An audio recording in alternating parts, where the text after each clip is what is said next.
Mr. Chair, you have a quorum.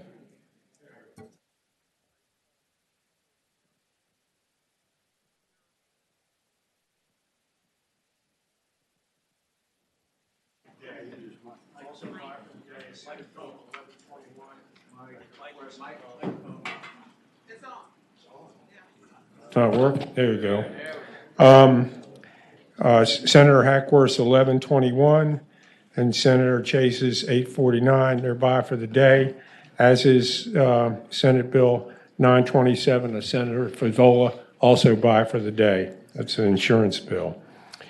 All right, we'll start first. And also, though it's not on the calendar, 1265 is also by for the day, one of the major energy bills. All right, is the Energy Subcommittee report. Senator Spruill, you want to give that? Yes, sir. Thank you, Mr. Chairman. Mr. Chairman, first we have Senate Bill 948, Senator Mason Bill, Electric Utility Net Metering. The bill makes various changes to net metering provisions. It says that a contractor for the ownership, maintenance, and operation of an electrical general utilities by a third party does not cause the customer generator or the third party to be considered as an electrical utilities. This would exempt customers who install battery storage from the standby charge, which ensure the utilities can recoup the cost of provision reliable service. However, simply installing a battery does not replace the utilities obligation provided in 24/7 service. It was thoroughly vetted by the full committee. It was recommended by the full committee to report 5-0. I so move. Second.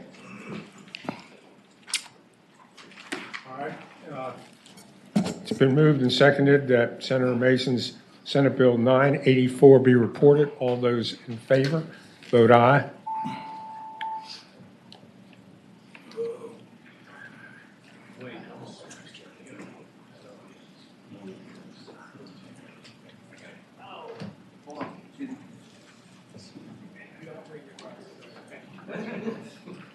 Ayes 12, noes 1. Ayes 12, noes 1. The bill is reported. Thank you, Mr. Chairman. Next is Senate Bill 1075, Senator Ruff, some. Utilities Annual Rate True Up Review. To establish annual rates true up review, right now they do a review every 3 years. This would review be done every year.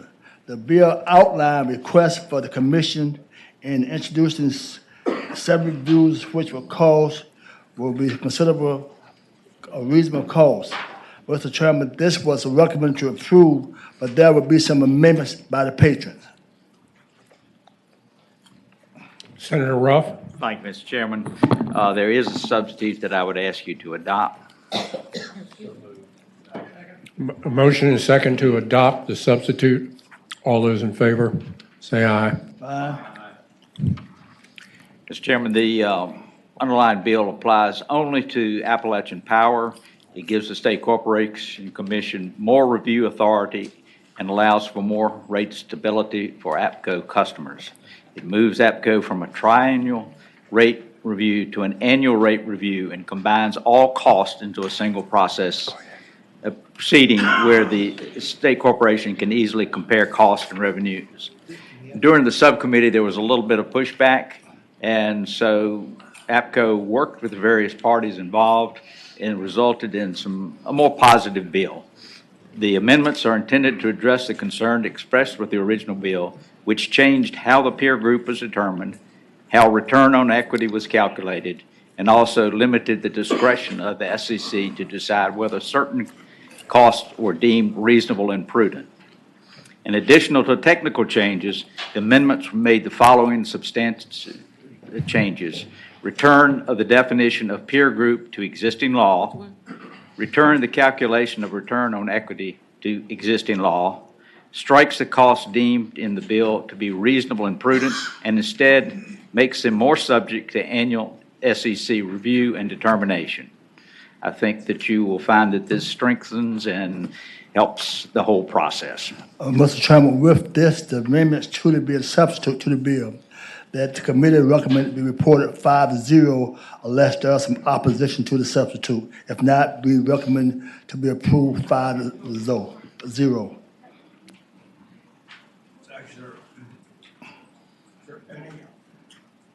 Any opposition? Okay. Those on Zoom who'd like to speak in opposition to this bill, please raise your hand electronically. Good afternoon, Mr. Chair and members of the committee. My name is Mitch Burton. I'm an Assistant Attorney General in the Attorney General's office. I served the Consumer Counsel function for about 10 years. Agree with the Senator's assessment that the changes to the bill are positive. It is a good thing that the Commission's discretion has been increased by eliminating the deemed reasonable and prudent language and also the ROE floor. We got a full hearing, so keep it to less than a minute. Yes, sir. The only remaining concern we have has to do with lines 857 through 890. This bill guarantees that APCO will earn its full profit margin year over year. This is a policy known as decoupling. It's a significant policy change for rate making at the Commission. The office wanted to be on the record noting its concerns with decoupling and what it may mean for APCO's customers. We also note that this will go to an annual rate cadence, which makes result in rate fatigue So you're for opposed, you're customers. opposed to it. All right, any other opposition? Mr. Chairman, before you get started, opposition, those who are coming to speak now, Mr. Chairman, it was vetted properly before the committee. If you spoke before, Spoke you're not before eligible on it, now. And we were trying to not make sure that we're going through the same thing all over again. I'm just noting that we're still working with the company on some language. Okay, do I have a motion? So move. All right, it's been moved. As amended. Second. That the substitute to SB 1075 be reported. All those in favor, vote aye. Opposed, nay.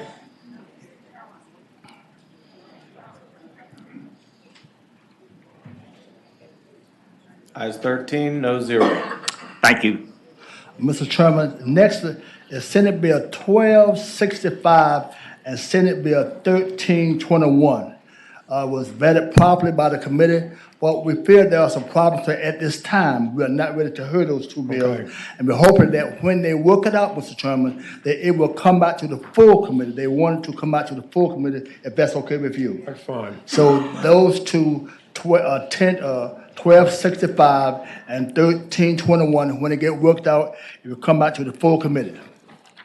Next, Mr. Chairman, Senate Bill 1417, sewer line.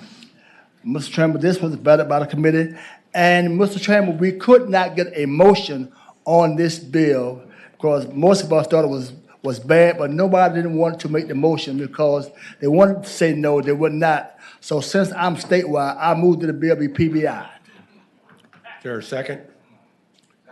All right, motion and a second, PBI 1217. All those in favor? 1417. All those in favor of passing it by vote aye, 1417.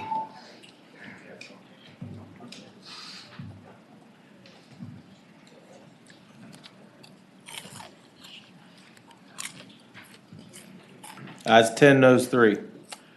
Thank you, Mr. Chairman. The next is Senate Bill Ayes 10, noes 3, the bill's reported, Next, yes, PBI. or PBI, excuse me. The next one, Mr. Chairman, is Senate Bill 1419, sewer line bill, allows individual retained customers of an electric bill to purchase electric energy providing 100% of renewable. This was properly vetted by the committee, Mr. Chairman. It was voted by the committee 5-0 to PBI. I so move. All right, motion, and is there a second to pass by indefinitely 1419? Okay, call the roll.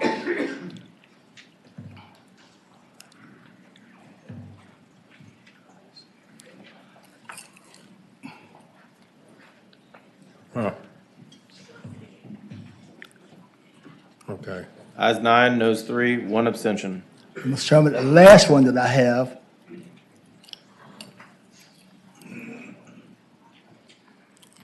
Mr. Chairman, is Senate Bill 1420, Senate Bill Pillion, Business Park Electric Infrastructure Program. make permanent and annual certain provision, make permanent and amend provision related to the business park electric and structure of the bill. This bill has been properly vetted by the committee and was moved approval by the committee 5-0, and I so move. Well, there's a substitute. I don't see that. There's a substitute. Anyone? Second. There's a substitute, Mr. Chairman. Hold on 1 second. I don't see that one.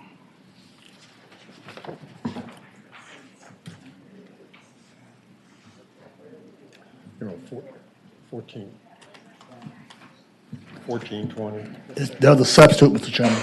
Okay. And there's been a All motion right, and a second is there- too. There's a motion and a second to adopt the substitute. All those in favor say aye. So, Mr. Chairman, I've also been informed that after it has passed the substitute, that it moved that the bill to be reported and referred to finance. All right, you've heard the motion and a second to report and refer to finance, a substitute, Senate Bill 1420. All those in favor, vote aye. Opposed, nay.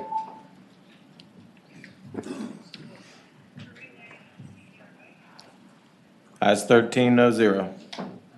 Ayes 13, no 0. Mr. Chairman, and lastly, Reported, referred to finance. those who are in the audience, the subcommittee meeting will be Wednesday, 45 minutes after the section on the 5th floor in room 2. The subcommittee for Commerce Slave will meet Wednesday, 45 minutes after the section on the 5th floor in the Pocahontas Building on room 2. Thank you so much, Mr. Chairman.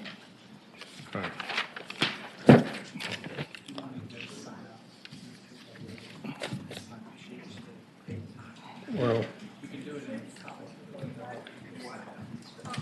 all right, where's the sign-up sheet?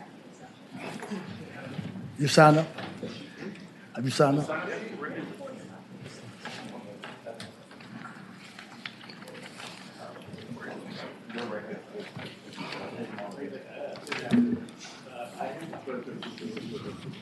What the hell? I looked at the right.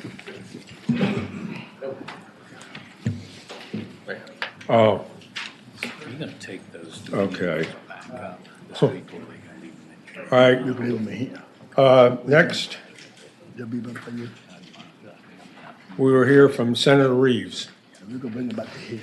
Thank you, Mr. Chairman. Before I speak, can we I have an amendment nature substitute, get that properly before the Now, which committee. bill? Senate Bill 3365. It changed, okay. I've got 1208.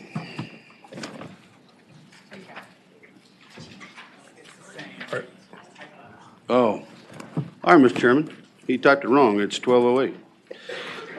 Mr. Chairman, the substitute that is before you literally does one thing. It's a Section 1 bill. All it does is direct the Virginia Economic Development Partnership Authority to assess the feasibility of establishing a Virginia-Taiwan Trade Office to serve as the official representation of the Commonwealth in Taiwan. Mr. Chairman, I've been to Taiwan several times. I know recently West Virginia has set up a trade office. There are 14 other states that have done it. Taiwan is one of our 5th largest sources of imports and 3rd largest export market.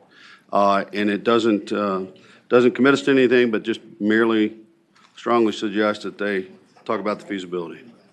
That's the bill. Section 1 bill. Okay. Mr. Chairman. Senator Evans. Is this something that's supported by the Secretary of Commerce and Trade? Is this administration bill? It is not an administration bill, and they have not taken a position on it. Thank you. Is there anyone here to speak in support of the bill? Those on Zoom who'd like to speak in support of Any- this bill, please raise your hand Anyone electronically. in opposition to the bill? There are no speakers on Zoom, Mr. Got Chairman. to go to finance. All right, my understanding is that Senate Finance wants this. Okay, just telling you. So, the motion should be to report and refer Senate Bill 1208 to Senate Finance. All those in favor vote aye. Those opposed, nay.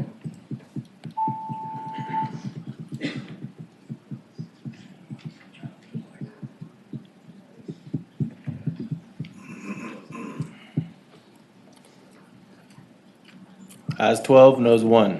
Thank you, Mr. Chairman. Ayes 12, noes 1. Bill's reported and referred to finance. All right. Senator DeStaff. What you want? Mr. Chairman, I've got one or two sliding in here, and my chief co-patron here, Senator Spruill, I'm going to open this up, and I may have counsel help me with a piece of this. This same hearing aid bill we've had 2 years ago, it passed out of this chamber unanimously, passed out of this committee unanimously. Clay's 2 years older now, and he's back because we had a little confusion between the attorneys all over the place. And I'm going to just touch on two quick things and remind you on this.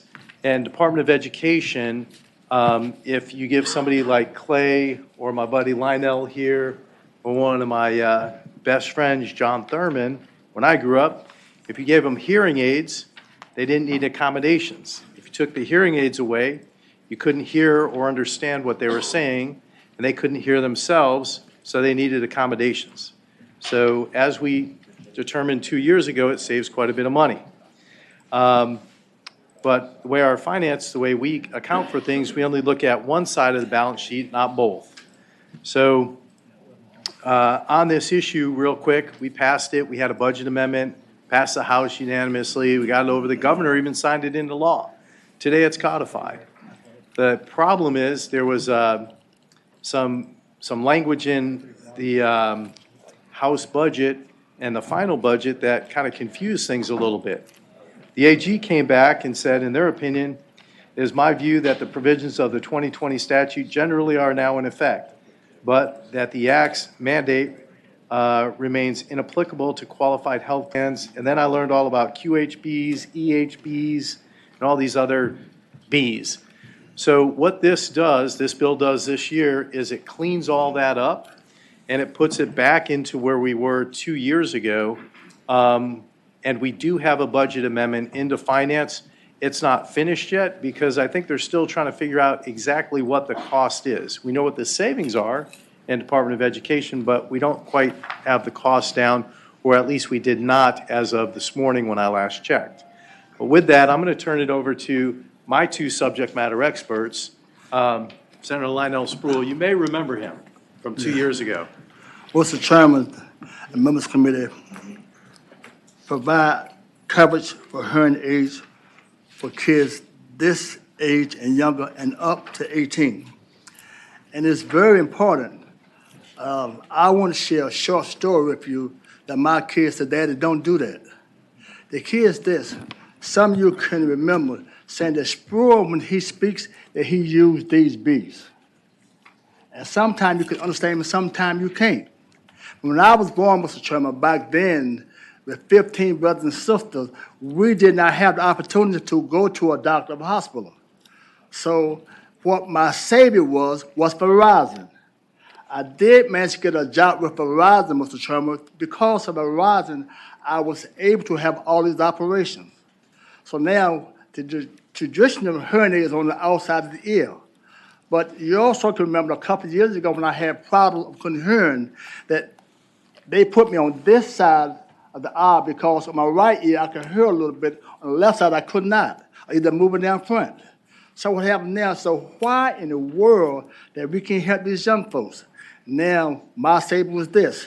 So when I have to talk to someone, when I was at Norfolk State, I would have to look at your face, either put me on the right side so I can hear you. But now, Mr. Chairman, it's different. So we got a chance. The first thing they will say, it goes to finance, it will cost money. Everything costs money. With me, Mr. Chairman, in order for me to understand you and to you to understand me a little bit,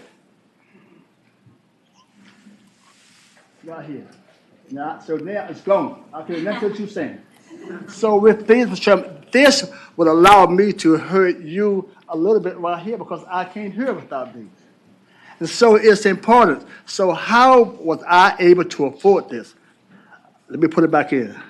So it's important, Mr. Chairman. But then, too, we got to say this. A short story when I was in school, Mr. Chairman, is that they used to tease me but when I was a teenager, and they would say to my girlfriend, "You got a boyfriend that can't talk and that can't hear. He can't even ask for a kiss." And my girlfriend said to me, "He does not have to. If he want a kiss, he can point to my mouth. I know what he wants." And that's important. So, Mr. Chairman, so what we're saying is this, that we want to make sure that this young man, when, again, I give all my credit and all my thanks to Verizon. I started with Verizon in 1967, and Verizon allowed me to have the opportunity to have all these operations that you can understand me now. So we as this, it's important, Mr. Chairman, it's important that we can save this young man. And he is having problems now. So the key is this, why are we trying to hide behind going to the finance? If you remove those hearing aids from his ears, then you can't understand the word that he is saying. Same thing about me. So that's why, Mr. Chairman, when you see me with these, because when I get upset, that's why I need these. As I speak, I count one, I count two, that slows me down. So I'm asking y'all to please, that he does not have a way out, but rather was my way out. So asking y'all to please, let's help these young folks. Thank you so much. Mr. Chairman, before we move to Clay, I do want to tell you that just like my friend Lionel, if you take his hearing aids out, and you have him without 2 days without the hearing aid, you're not going to understand a word he says.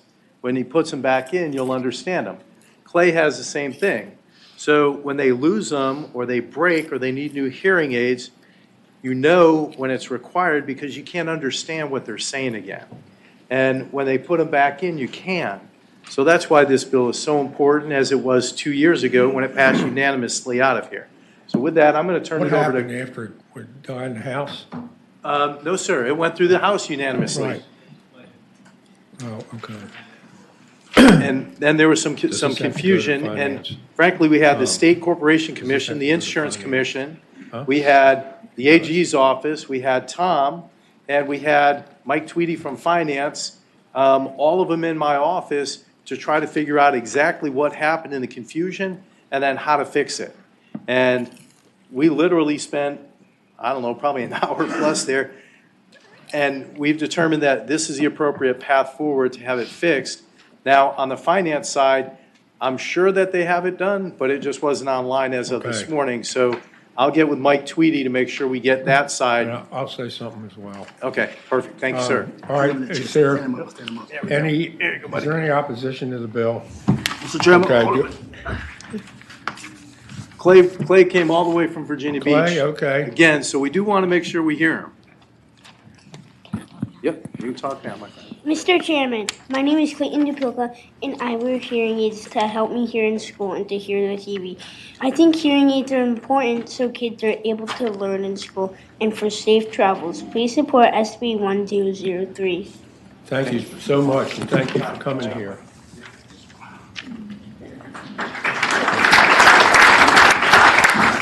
Mr. Chairman, I've got one alibi. We do have an amendment on this, which was part of the stuff where everybody got together to try to get everything in line Okay. and fix it.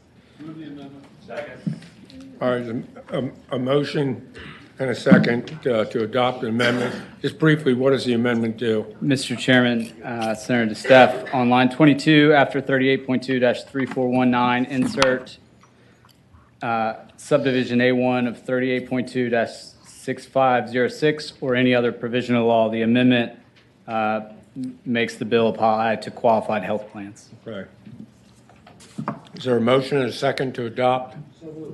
All right, we got a motion and a second to adopt the amendment. All those in favor say aye. Say aye. Aye. Okay. All right, bills before us. Motion and a second to report, and it goes to refer to finance with the amendment. All those in favor vote aye. Opposed, vote nay. All right, man, you got it, you got it, you got it, you got it. Mr. Chairman, members of the committee, thank you very much. Ayes 14, no zero. Ayes 14, no zero. The bill's reported. Senator Donovan, you're up. Thank you, Mr. Chairman, members of the committee. If it pleases the committee, and this may be a surprise, I don't think there are that many people waiting, I'm going to ask that Senate Bill 1189 go by for the week. Senate Bill what? 1189. Okay. It's a bill we've all passed before, but I think there's going to be some testimony. And with respect for the time, I'm going to talk about some others that have peace in the valley. The first one would be that I'm now speaking to is 1171 Senate bill. And Mr. Chairman and members of the committee, last year we passed the MEWA plan that we called the Association Health Plan Bill, something we've been working on. We passed one for the realtors. We passed one with Chamber of Commerce. When we passed that bill, we did not realize that there was a snag in the language that made it very difficult for the restaurant industry, who very much wants to have an association health plan, and in fact has a nationally utilized association health plan, but because we just simply needed to change a few words in code.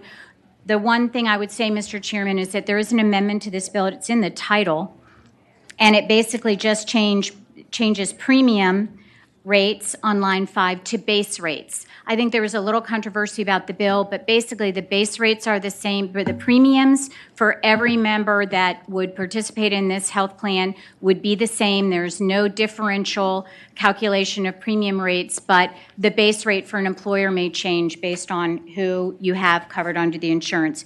But other than that, most of the language is on line 133 to 137, and it's replicating the language we had in MEWA plans. Thank you. Okay, there's been a motion to adopt the amendment. A second. And Mr. Chairman, as we speak to this bill, I'll simply say what an amazing private sector evolution this would be for Virginia, that those that work in our restaurant industry would actually have the option of having benefits. And this is just a staggering opportunity for Virginia, and I hope we have some people that I know want to speak to the bill, a restaurant owner of restaurants we love here in Richmond. I'll ask everybody to be brief, but other than that, I'm happy to take some questions, Mr. Chairman.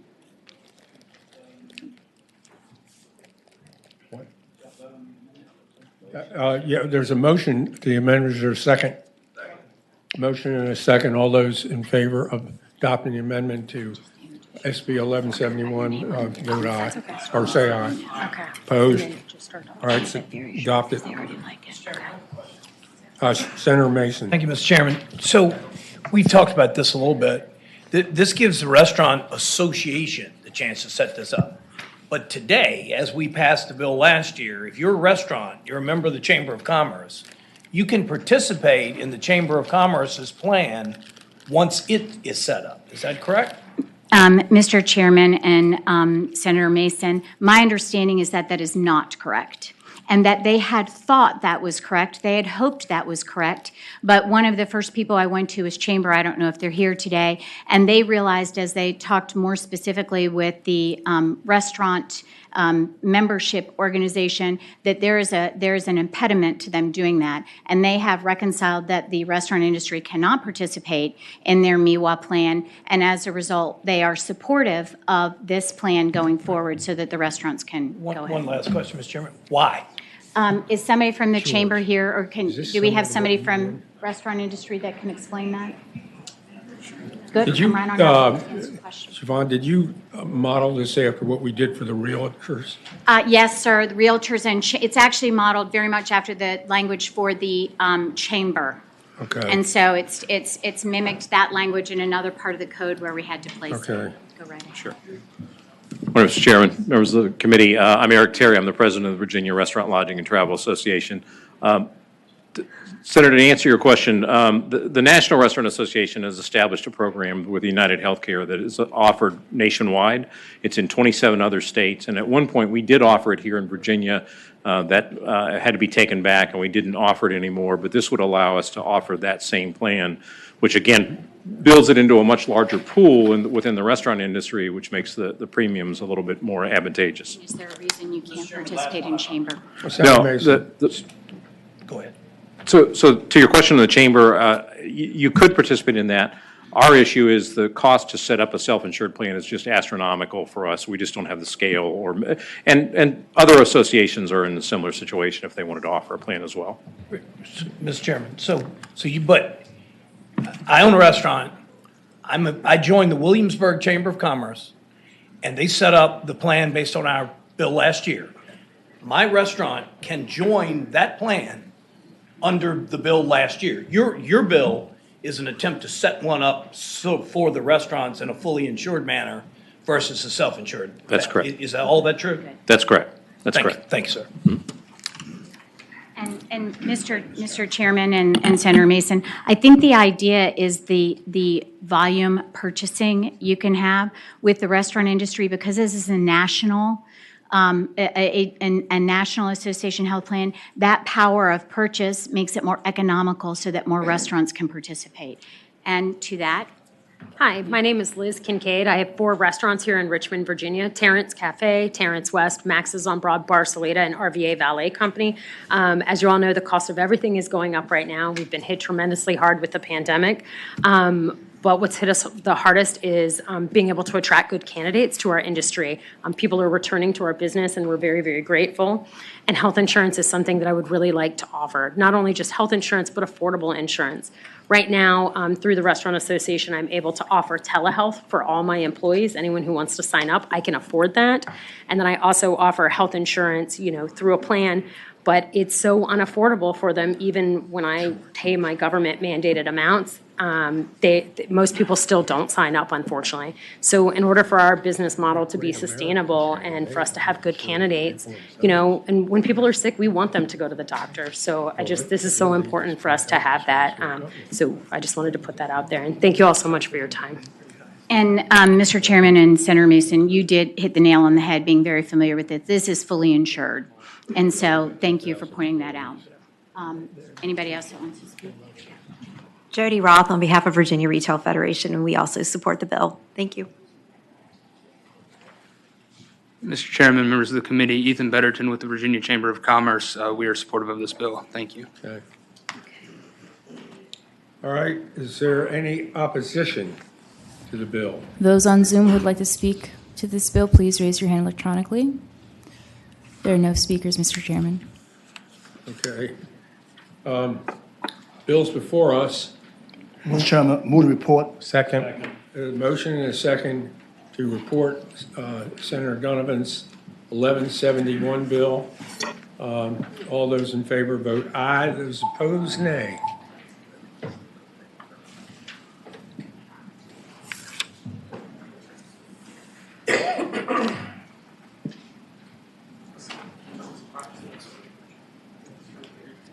Ayes 14, no zero. Ayes 14, excuse me, no zero. The bill is reported. Thank you, Mr. Chairman, members of the committee. I now have Senate Bill 1261. And Senate Bill 1261 is an exciting bill. It's something that we asked the Bureau of Insurance to convene a work group on last year. And EPA stands for electronic prior authorization. But this does so much more, because this is really a transparency in costs bill. I hate it. And specifically what this does is that it is going to interconnect into, let me simplify. The health plans have all the information about how much prescriptions cost for your actual health plan, Senator Marsden. And they have a hub by which they assimilate that information and communicate it in a digestible way, which is already being utilized in many cases for the pharmacies. That hub is something that my electronic medical record can connect to, so that when I'm prescribing, I can have accurate cost of the medication to the patient. And this is really important, because I can tell you that on one health plan, the same medication, brand or generic, can cost $5. On another health plan, it can cost $150. And so you don't have a price for a medication. The price is really relative to that health plan and the negotiations that have gone on there. So this is a way, up to 60% of prescriptions that are prescribed that are over $100 don't ever get filled. So we now have transparency, the same information you would have when you go to your pharmacist. Mr. Chairman, I do have a substitute on this bill. Is that correct? Amendments on this bill, Mr. Chairman.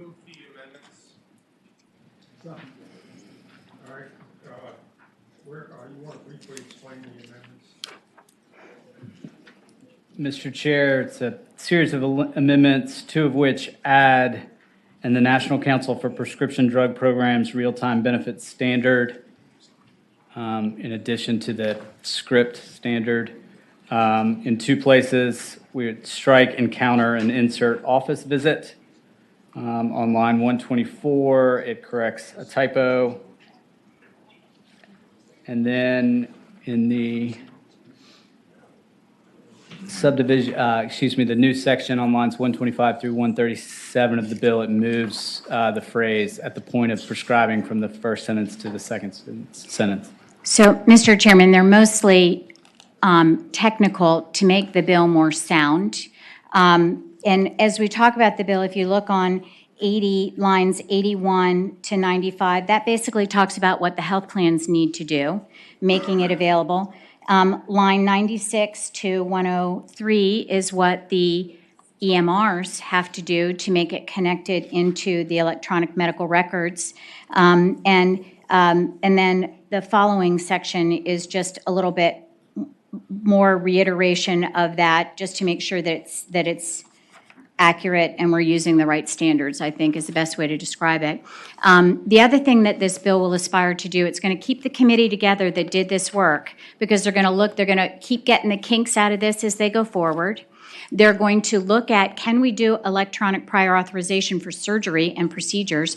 This will save so much time. Just on medications alone, your wait for a prior authorization, so you get real cost of the prescription, you get prior authorization done electronically, will go from something like 18 hours to 5.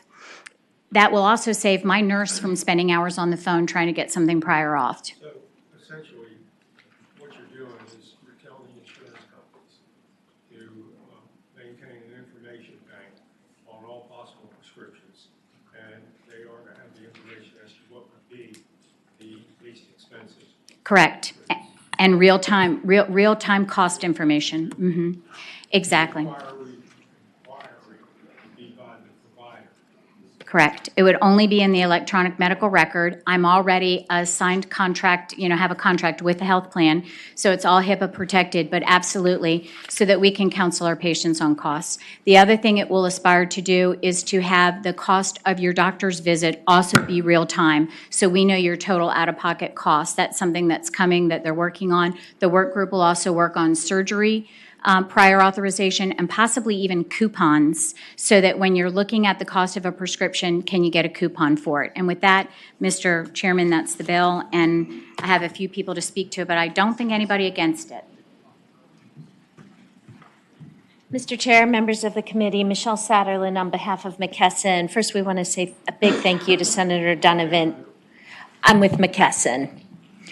I want to say a big thank you to Senator Donovan. This has not been an easy bill. There have been multiple stakeholders. The Bureau of Insurance spent the last year meeting with the stakeholders to get this bill, and I don't know of any opposition, but we very much support it.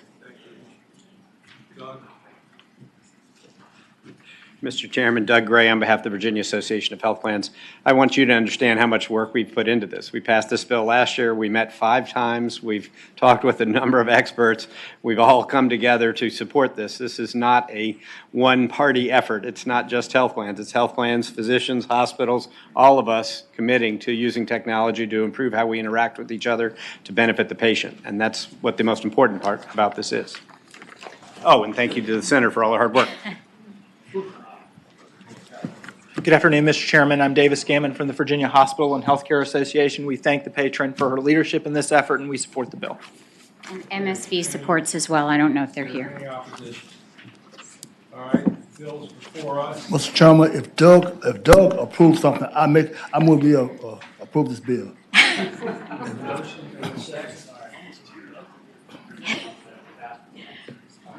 As always. All right, the motion then would be to report 1261 for the Senate Finance and Appropriations Committee.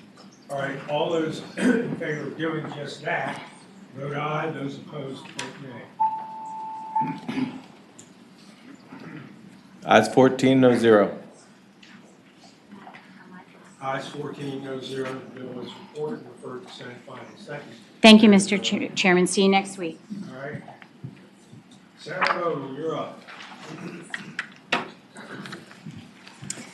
Good afternoon, Mr. Chair and members of the committee.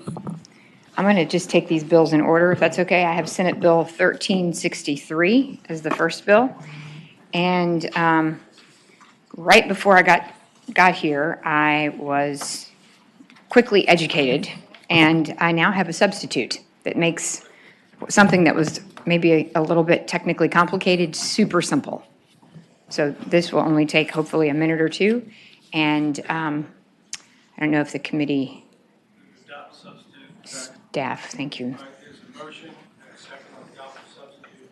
Senate Bill 1363. All those in favor, say aye. Aye. Opposed? All right, it's before us. Mr. Chair, what this bill does is it attempts to take away a barrier right now for people who participate in a cosmetology apprenticeship program. They have it through schools where people who are younger than 18 can participate in the program. But if you are a registered apprentice salon, if you have someone under the age of 18, they actually can't participate in the program because the law says if you're engaged with poisons or chemicals, you actually can't do that job. The language that I am including now in the code would exempt those people who are under 18, they would be 16 and 17, much like they do in the school environment. Those apprentices, just in that one registered apprentice program, would be able to continue, as many are now, they're just simply not in compliance, to get the cosmetology courses that they're getting and continue on their path towards a career. They've been very successful doing it in these apprenticeship programs, and a constituent came to me and pointed out this issue for them. They had people who were 17 in the program, and then all of a sudden, as they were doing the paperwork, someone said, wait a minute, there's an issue here. This has never been pointed out, and you're not in compliance. And so it really screwed up their program, but they were a registered apprentice program. So this will prevent us from having beauty school dropouts? That's exactly right. You want to sing it? Nah. Oh, go ahead. For you youngins out there, that was from the movie Grease. I guess I'm not that young anymore, huh? Okay, so anyway, that's what the bill does. Mr. Chairman. All right, the bill's, Senator Evans. So just to be clear, technically, it's because they're working with hazardous chemicals and with people's hair or their nails or something? Yes, and as it stands now, some of the, and maybe I should have somebody who's an expert. Yes, I'd like to phone a friend. Here. My name is Robert Field. I'm with the Virginia Department of Labor and Industry, and we include both the apprenticeship program and the labor law program. And we're dealing with the child labor law that prohibited children 16 and 17 years working around hazardous chemicals. I am not an expert on hair salons or things like that, so I can't tell you what those things are, but I have been informed that we consistently have been telling people that we could not have 16 and 17-year-olds in apprenticeships in cosmetology salons because of the law that you're amending or including in her bill now today. And it would address the concern that she has of allowing people to be in cosmetology salons. All right, there's a motion and a second to report Senate Bill 1363. All those in favor vote aye. Those opposed, nay. Thank you, Mr. Chair. There are a bunch of 17-year-olds who will be very happy to continue their apprenticeships. Ayes 14, no zero. Ayes 14, no zero. Bill is reported. Senate Bill 1364. Okay, thank you, Mr. Chair and members of the committee. Senate Bill 1364 has to do with smart thermostat technology. Some of you may be very familiar with what that technology is, but what it does is it allows through Wi-Fi technology for your thermostat to be controlled outside of your home.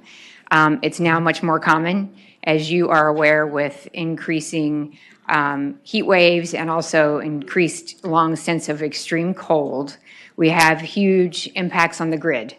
And so what this is now enabling utilities to do, which is control your thermostat remotely. And they can do that in a way that will reduce the load on the grid.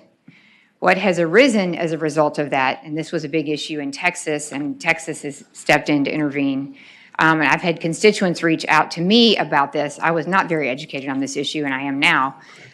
There are people who are concerned about the fact that they do not want the utility to be able to control the thermostat in their home.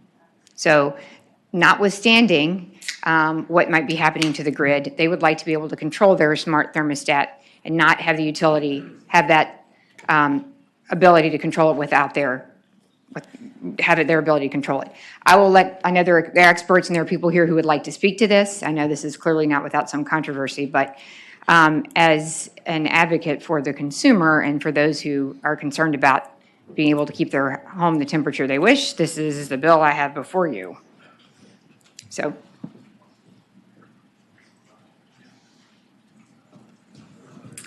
Good afternoon, Mr. Chairman, members of the committee. Nicole Riley, I'm Deputy Secretary of Commerce and Trade. This is a bill that we asked Senator Vogel to carry on behalf of our administration. This was something that we did see happening across the country, and we thought this was really important for Virginia to get in front of this. And so this legislation here does reaffirm that electricity customers control over the heating and cooling of their own home. And we want to make sure that this does not lead to those situations where customers cannot override. They might not understand some of these voluntary opt-in programs that there are. And so we ask that you support the bill.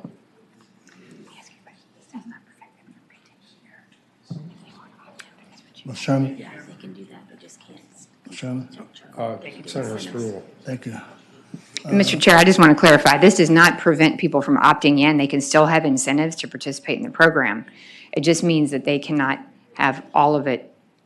In other words, they can't adjust it for you unless you've agreed to it. Right. Okay. Mr. Chairman? Senator Spruill. To the senator.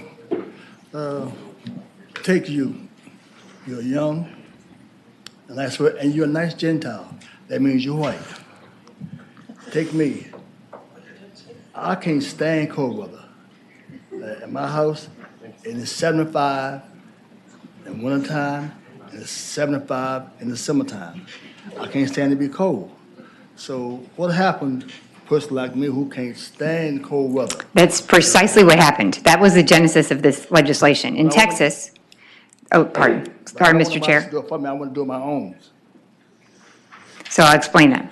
So, Mr. Chair, what happened in Texas was they had an issue where someone like you, who had had a smart thermostat, set your thermostat at a certain temperature, and you checked your thermostat, and you woke up and you said, this is really strange. I set my thermostat at 75, and it is way, way colder than 75. And they realized somebody else is controlling my thermostat because the load on the grid is creating real issues because of it's either very, very, very hot or very, very, very cold. And so someone other than you was controlling your thermostat. And they were saying, well, this is actually really important because you've opted into a program that's helping us with the load right now. And consumers said, that's not fair. It's up to me to make that decision.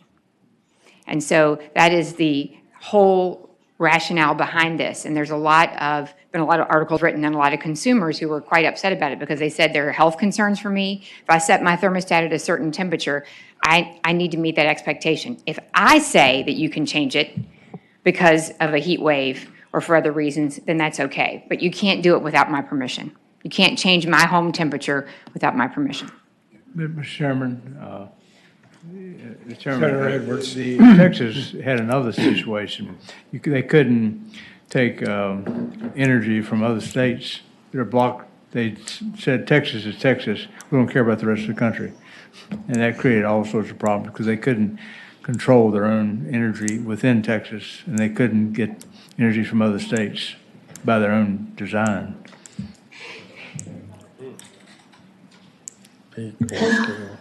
So that's the bill, Mr. Chair. It's not very complicated. Senator Marsden. Thank you, Mr. Chairman. If you opt into this program and you get a smart thermostat, and you say, go ahead and control, my temperature, do you, just want to clarify here, you have the ability to override that if that decision is made by the power company or whatever, you have the ability to say, not today. I need a few more degrees because of X, Y, or Z. You have that ability? I think that if this legislation passes, you have that ability, but as it stands now, you don't. That somebody can change it remotely. If you're in the program, they can change it remotely and without your Mr. permission. Chairman, Maybe somebody who's an expert on this program might Senator want to Marsden. speak to this. well, if you opt into the program, that means you want that to happen. If you don't, I don't. Yeah, clarify that. Hi, Nicole Raleigh again. Let me clarify. For the way the bill is written currently is if you, it does not preclude a utility from having an opt-in program, but the program can only be related to the incentives that you might have for your own usage. It does eliminate a utility's ability to change the temperature. So currently, there are utilities that may have opt-in programs that do both. One, it might have incentives that go for the usage of a customer, but it would also have some agreement about how much they can change the temperature. Our bill takes away that second piece.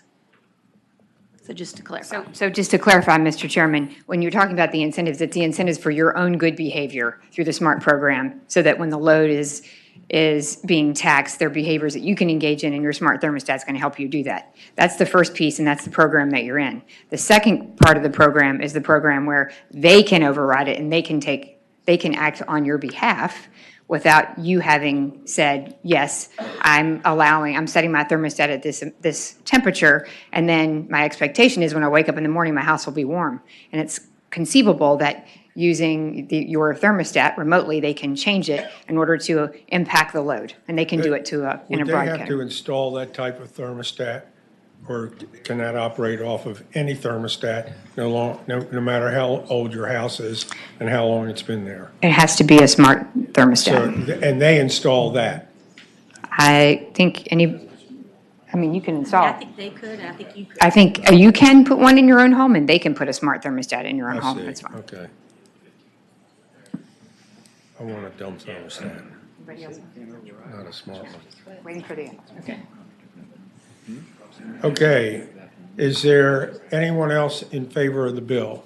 Is there anyone to speak in opposition to the bill? If anyone on Zoom would like to speak to this bill, please raise your hand electronically. Mr. Chairman, members of the committee, Amanda Cox with Want Appalachian. to get a little closer to the mic? Mr. Chairman, members of the committee, Amanda Cox with Appalachian Power. And we have some concerns with the bill. You're with who? Appalachian Power. Okay. We understand the intent.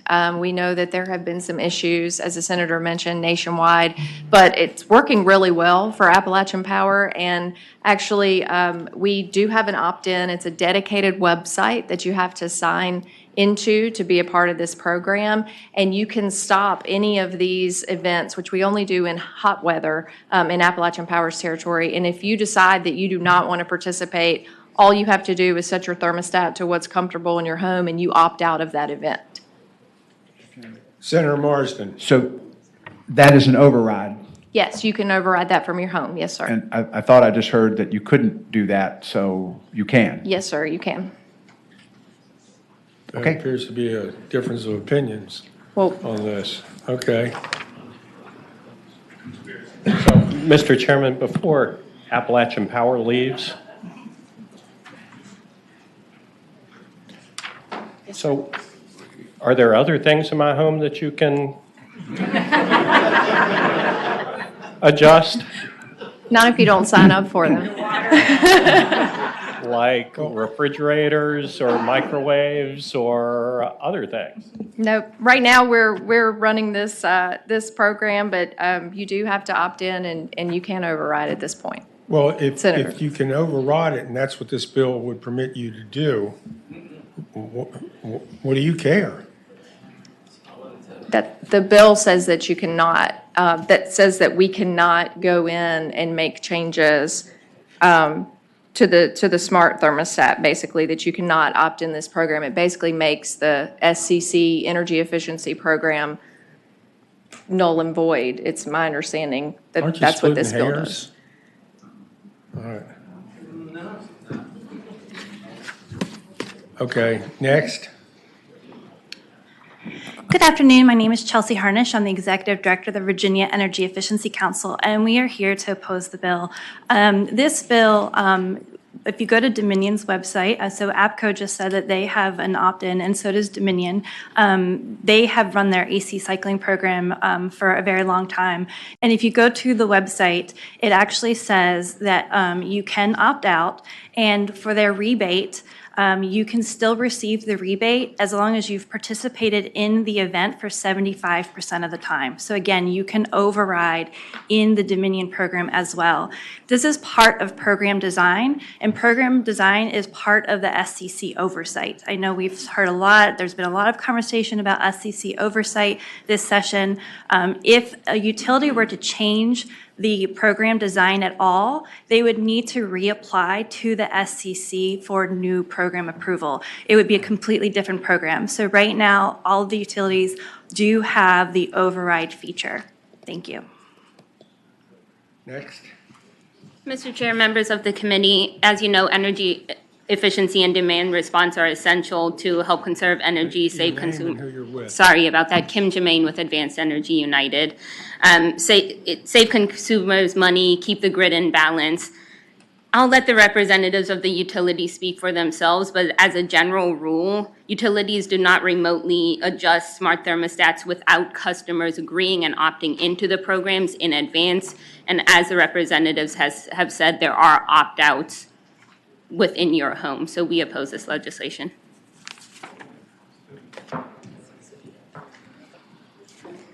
Thank you, Mr. Chairman. Sadie Gary on behalf of Virginia's Electric Cooperatives. We share APCO's concerns about this bill prohibiting opt-in programs as well. We do hope for an opportunity to work with the patron, but as currently written, we have to oppose. Thank you. You bar them from opting in? So, Mr. Chair, let me just make an observation. I completely understand why they oppose this. It is, as a business model, very difficult if you can get people to opt into a program where you have the ability to remotely make adjustments to impact the load.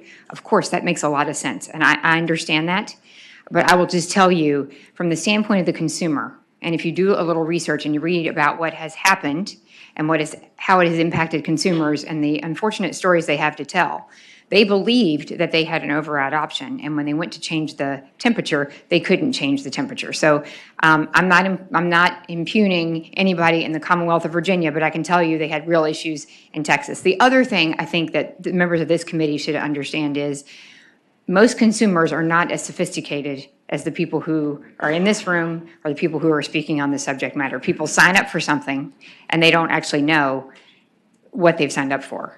So then when they go to make an adjustment to their thermostat and then suddenly they're no longer in control of their thermostat, they are later quite upset about that and very perplexed. And I think that is also a segment of people that we have to consider as you evaluate whether or not you're willing to embrace this legislation. That's a big chunk, I think, of who it is that you're considering and contemplating when you're thinking about what people don't understand. It sounds like a great idea. They sign up.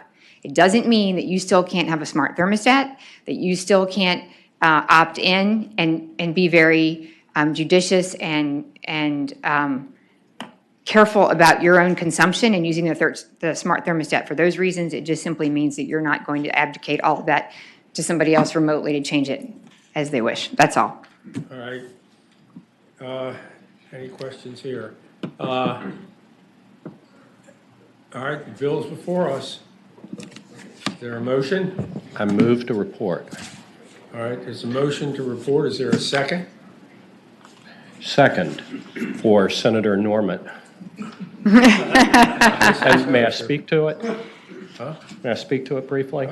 Senator Obenchain. Yeah, now, I understand that there may be people on this committee who want to give more control and power to Dominion and APCO and the co-ops, but they found a pretty good way into my wallet, but I draw the line when they want to get into my house. And I just think that this is a common sense measure. People are perfectly capable of opting into this program, but there are a lot of Virginians who are going to be darn surprised when they understand that Dominion and APCO and the co-ops are in my house, controlling my thermostat, and I know what APCO just said, and I don't question their current abilities, but they're going to be in the house controlling my refrigerator and my freezer. And I'll tell you, I like my beer cold, okay? Not lukewarm, cold. All right, there's a motion and a second to report. All those in favor of reporting vote aye, those opposed nay.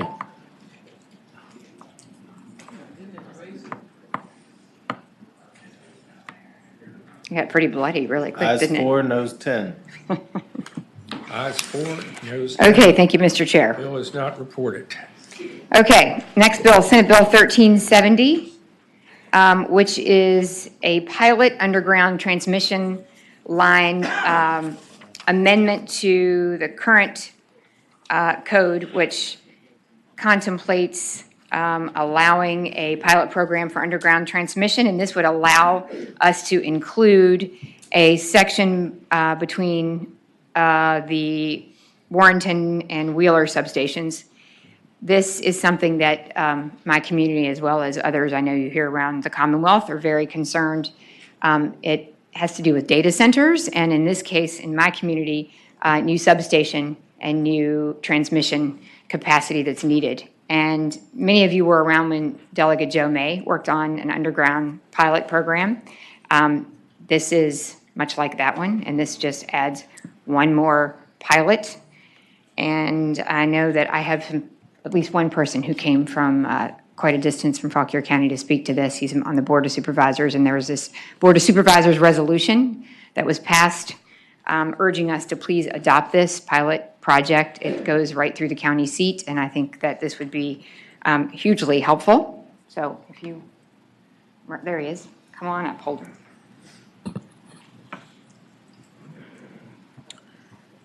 Thank you. I'm Holder Trumbo, Fauquier County Board of Supervisors.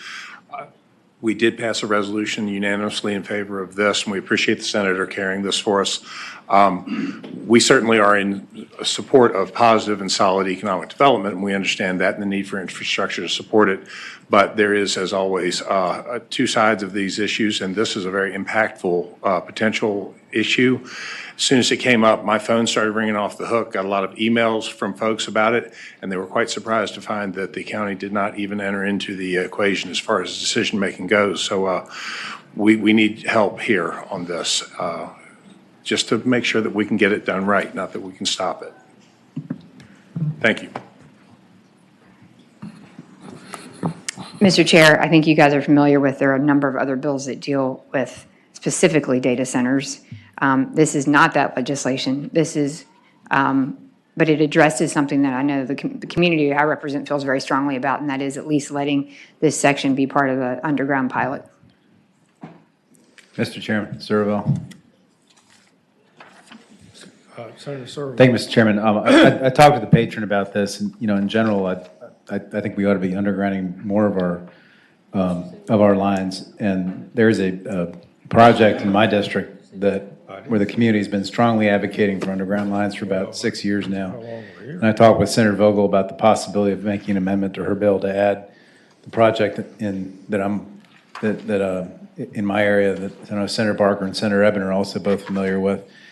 She had her witness that she wanted to provide testimony today, and so I talked to her about the possibility of the bill going by for the day after her witness testified, so that I can make an amendment to propose the project in my district being added to this. And if, Mr. Chairman, you're okay with that, I would so request that. Mr. Chairman, question for you, Mr. Amendment. We do amendments all the time right here. It can be all that hard that you can't make an amendment now, if we like it. This isn't the kind of language I write as a lawyer every day, so. I'm not a lawyer. I know, but I know you're not, but I'd rather give Tom a little bit more than 10 seconds to work on something. Senior subcommittee. That's not my subcommittee, no. Okay. Madam, did the patron agree to that, Mr. Chairman? Mr. Jim, Chairman. You agree to that? Mr. Chairman. I'm satisfied. She's happy. We good. She said she's happy with it. Oh, well, Tom just pointed out to me this bill needs to take a trip to finance, and we might be running into some problems if we wait. And so what I would propose is if the committee is favorably disposed, that we get the bill over to finance, and while it's on the way, I can have my language drafted and deal with it in finance, perhaps. Mr. Chairman? And I see the co-chairman of finance gave me a thumbs up for that So concept. the question is, if it could be worked out there, it does not have to go to finance, that's what you're saying? It does not have to go? No, it does need to go. Regardless, whether it's now or later, still has to go? Okay, thank you. Senate Finance wants it, they've requested it. So the motion would be, is there any one else in support or in opposition to the bill? Those on Zoom would. The motion would be to report and refer to Senate Finance. So moved. It's been moved. Is there a second? And second to report Senate Bill 1370 and refer it to Senate Finance. All those in favor vote aye. Those opposed, nay. All right, it's reported and referred to Senate Finance. Senator Vogel, I think now you have 1464. Okay, thank you, Mr. Chair. We'll give this one a whirl. Okay, Senate Bill 1464 is the Virginia Power Innovation Fund. Right now, I think you all are familiar with the fact that all of our energy innovation in the Commonwealth, it either goes through higher ed or it goes through the private sector. And Virginia, as a result, is losing a lot of precious investment in technology and infrastructure. And most of all, we're not leveraging federal dollars the way we could be or the way we should be. So what this bill does is it creates a new deployment mechanism in the form of the Virginia Power Innovation Fund. The fund will be used for research and development into nuclear, hydrogen, carbon capture and utilization, and energy storage. All things that will be hugely beneficial to the Commonwealth, both for economic development, incentivizing research and development, and for higher ed. There is an accompanying $10 million that's set aside in the budget for this, and then there is $5 million of that that goes to the Nuclear Innovation Hub. And I think that's the part that I find most intriguing and I'm most excited about, because this will then create the Innovation Hub will, I think, drive a lot in the Commonwealth. It'll give grants on a competitive basis. They will collaborate with the Virginia Nuclear Energy Consortium. There'll be grants for higher education, advanced nuclear and reactor technologies. There will be a fund for a nuclear workforce program, and it will also assist with site selection for some small modular sites. I think these are all things that would be tremendously beneficial to the Commonwealth of Virginia in terms of investing in advanced technologies and in energy. So I know there are many other people who would like to speak to this, and so I will not impose on your time further. I will let you turn it over to anybody else who would like to speak. There are 2 speakers on Zoom, Mr. Chairman. Thomas Turner, please unmute and begin your testimony now. Hi, can y'all, Mr. Chairman, can you hear me? We can hear you. All right. Thank you, Mr. Chairman, members of the committee. My name is Thomas Turner, and I'm with Conservatives for Clean Energy. And we do thank the patron for bringing this bill forward, and we support the legislation.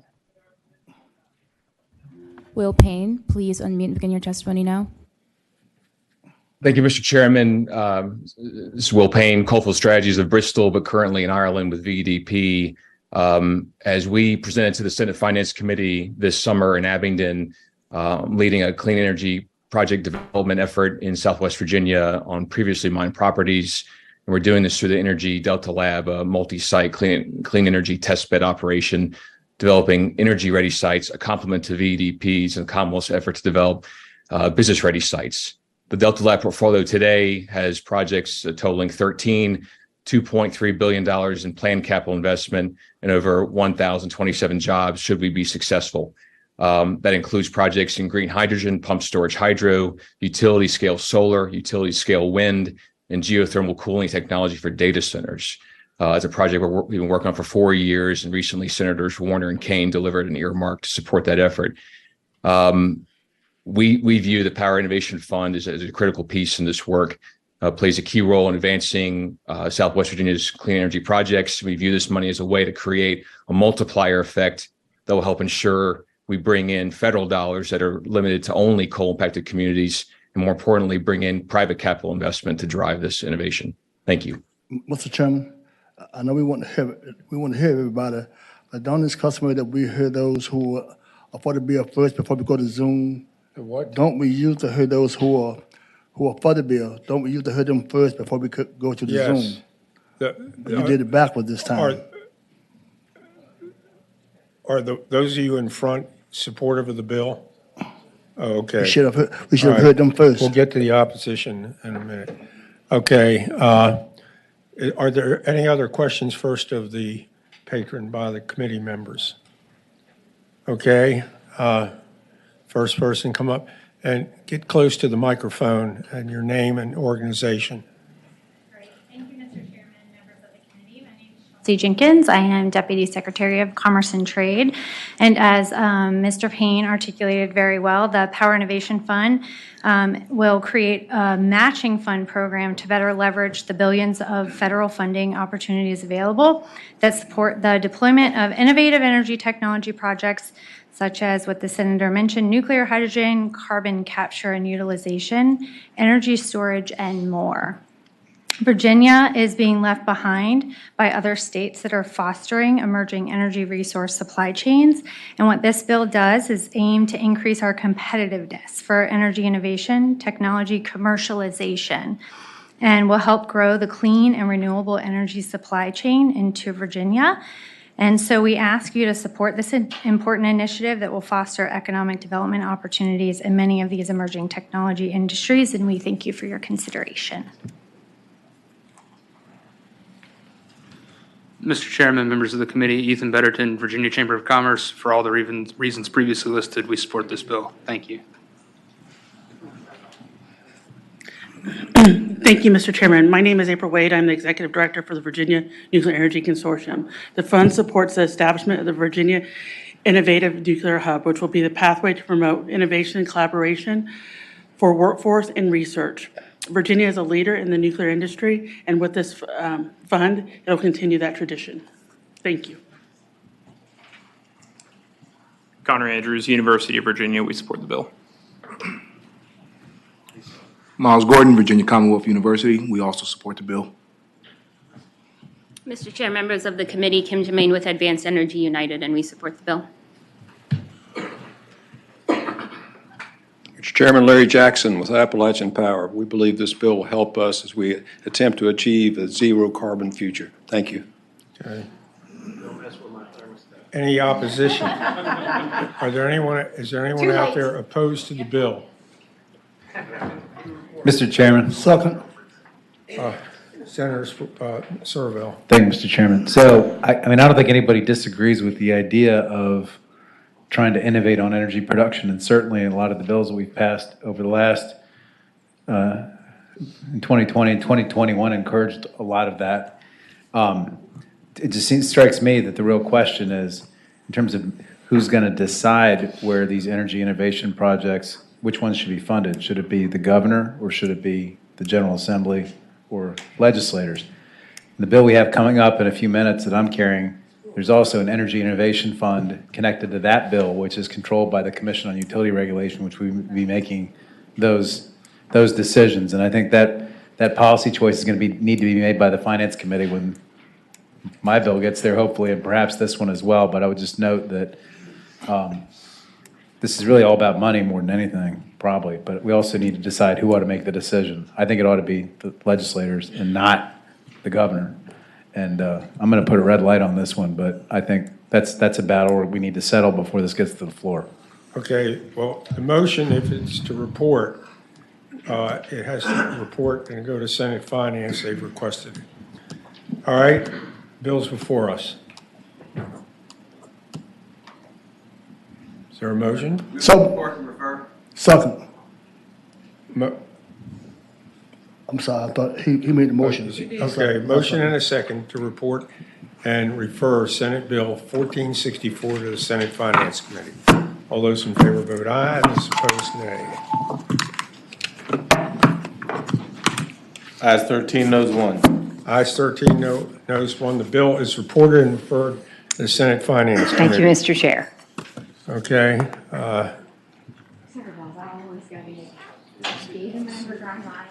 I see. Although it's disappeared. What did he say? I'm here. No, I know, you're next. I was going to call you, but Hobie, it vanished. What's he doing? Okay. Oh, it just. All right, Senator Peake, you're up. Senator Boysko, you're on deck, followed by Senator McPike and Senator Stanley. All right, thank you, Mr. Chairman, members of the committee. Now that y'all have done all that energy innovation, we'd like to continue with some healthcare innovation. Senate Bill 1285 is to open up catastrophic health plans. This bill would require the State Corporation Commission to request a waiver from CMS, and that allows health carriers to offer catastrophic plans to all Virginians on the health benefit exchange. Currently, it's open to individuals 26 to 30. This bill would open it up to all ages.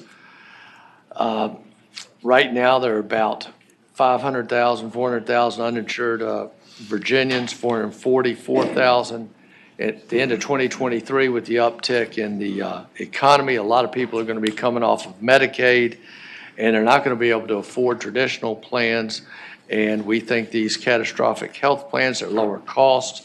Therefore, people who do not feel they're at high risk for medical cost, and they're more affordable. We think we can get more people insured by offering these catastrophic health plans. And I have someone to speak on behalf. When you say high deductible, what do you have in mind? It's $18,200. I believe it's the same. It's offered through the plan. It will equal the same, the deductible. Well, so up to $18,000, which is currently what a lot of the bronze, silver, gold policies have currently. So you get 3 visits per year. You would put up the first 18,000. The insurance companies would come in after that? Come in after that, that's right. And you get 3, you only get 3 visits a year, so it's a little reduced. You don't think you need as much care, but and it does have the $18,200 for a family. All right, So, any questions of Senator Peake, members of the committee? Right. Okay. Do I have my witness? All right. You're going to have somebody here from a small business. She might have given up. Are there people here in support of Senate Bill 1285? Those on Zoom who would like to speak in support of this bill, please raise your hand electronically. Is there any opposition to Senate Bill 1285? Okay. Kelly Johnson. There are no speakers on Zoom, Mr. Chairman. No. All right, let's hear from the opposition. Please your name and identify yourself. Yeah, Mr. Chairman, members of the committee, Sarah Cariano with the Virginia Poverty Law Center. We oppose the expansion of these plans for a few reasons.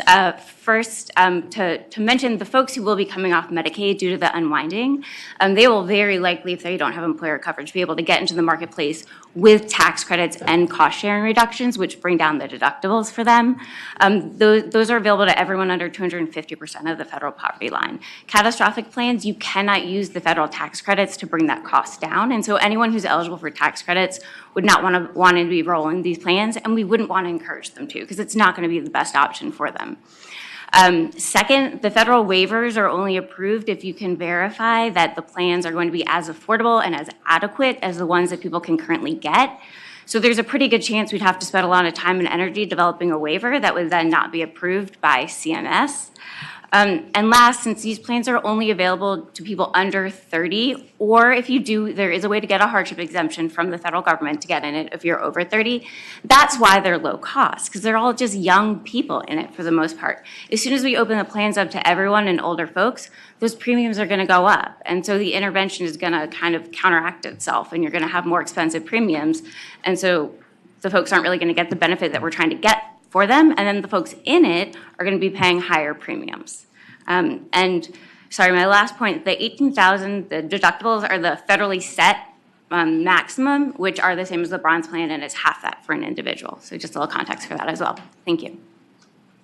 Next. Good afternoon, Mr. Chair, members of the committee. My name is Freddie Mejia with the Commonwealth Institute. We're here in opposition to this bill. Sarah really put it really well, but essentially these bills, or rather these plans, currently serve a very limited purpose.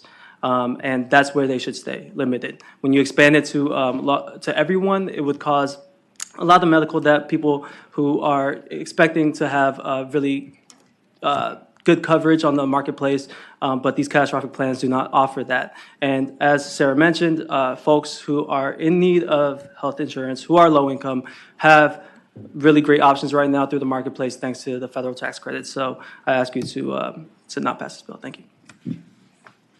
Mr. Chair, I do have Mr. Williams, and then we're waiting for Kelly Johnson, who was going to talk on them. But, you know, if we had great options, we wouldn't be asking for the catastrophic, and there are a number of people who prefer these catastrophic plans.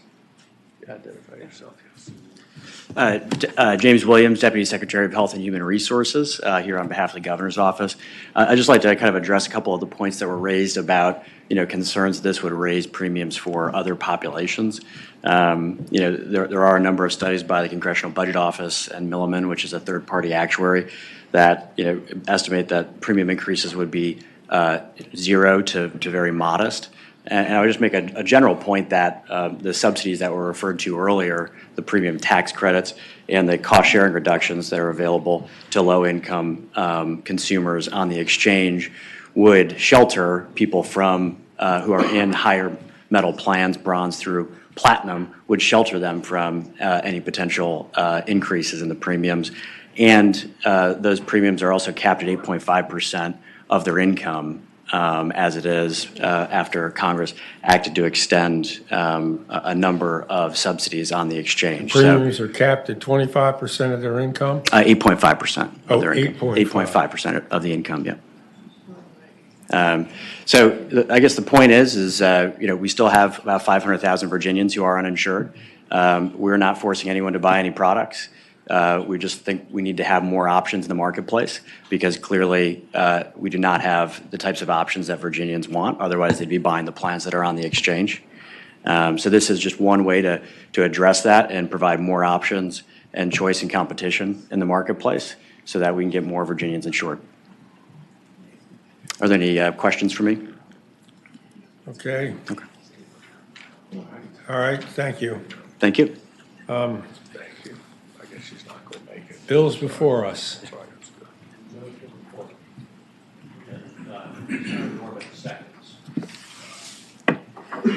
All right. There's a motion and a second to report Senate Bill 1285. All those in favor vote aye. Those opposed, nay. Ooh, goodness gracious. Ayes 3, noes 11. That's a sea of red. Sea of red. Thank you, Mr. Chairman. Hey, you're welcome. I'm going to carry my bill for the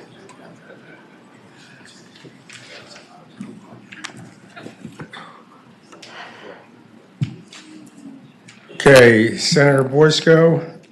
Thank you, Mr. You have Chair. 1273. Yes, sir. It would include doula care services in our health insurance.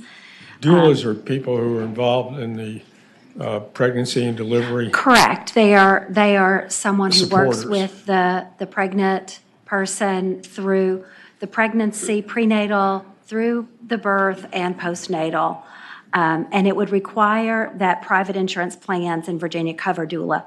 Last year, we had a bill that included doula care in Medicaid, and this would extend that to people with private insurance. The United States has one of the highest rates of maternal death compared to other developed countries, 17.4 deaths per 100,000 live births, and Black women in the United States are three times more likely to die from complications related to pregnancy and childbirth than white women. In Virginia, during the 2017 through 2019, the infant mortality rate per 1,000 Live births was highest for Black infants at 9.6, making infants twice as vulnerable compared to their peers of different racial identities. The Center for Disease Control expects that approximately 60% of those deaths were preventable. And evidence shows that the presence of a doula significantly improves the outcomes for both parent and baby. Mr. Chairman, question. Senator Spruill. Yes, sir. I understand what you're saying, but explain to me again, D-O-U-L-A. Doula? Tell me again what that is. Certainly, Senator Spruill. So a doula is a trained person, kind of like a midwife, but not exactly. They typically start with the pregnant person when they find out that they're pregnant and then work through the entire process, the pregnancy, with all kinds of support, whether it's wraparound services if they need, whether it's helping connect them to needed assistance, and then they're with them at the birth, and then afterwards continuing to work to help with other services, making sure that they understand how, learning how to be a mom, basically. Mr. Chairman, so what kind of qualification a doula, they're a nurse, just a midwife, what kind of qualification they have? I can understand the midwife is done, but you want to go from one point all the way through. So are they qualified to go all the way through, or do they stop at a certain point? Senator Saslaw and Mr. Chair and Senator Spruill, we have a Department of Health state certified doula program here in Virginia that we have certified. I have someone here who might be able to answer more specific questions for you.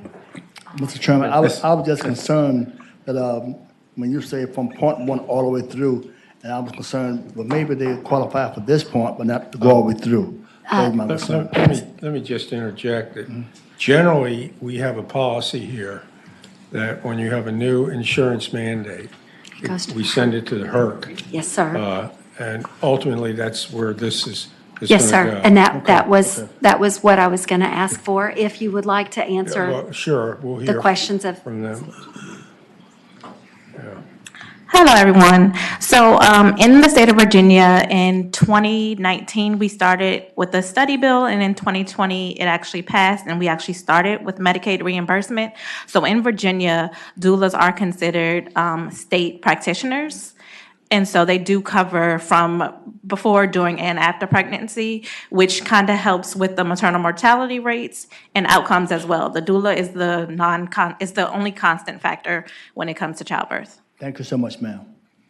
And Mr. Chairman, just to clarify, the doula is not acting as the midwife or doctor. There is a midwife or a doctor. This is someone who is providing support along the way. All right, is there anyone here in opposition to the bill? Before, Mr. Chairman. Mr. Chairman. Excuse me, let me just. Senator Obencheck. Am I correct in understanding that the request is not that the bill pass, but that it be sent to HERC? I mean, if it is, it may be easy. The request is that it be sent to the HERC.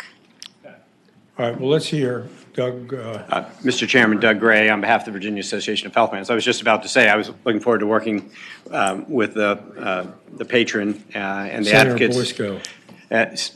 I know who Senator Boysko is. I was going to mention the advocates as well, to work with them at the Health Insurance Reform Commission. We do provide this service in the Medicaid space now. Right.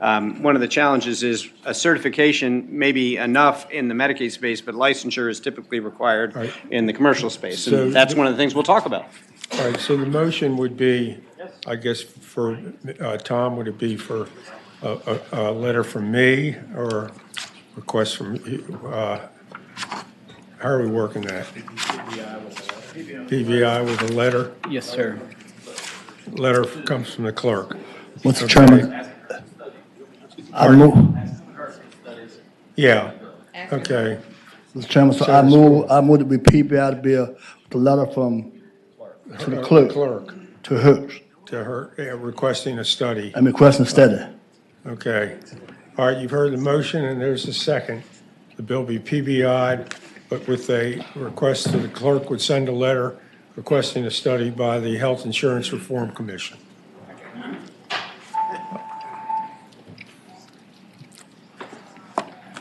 Okay.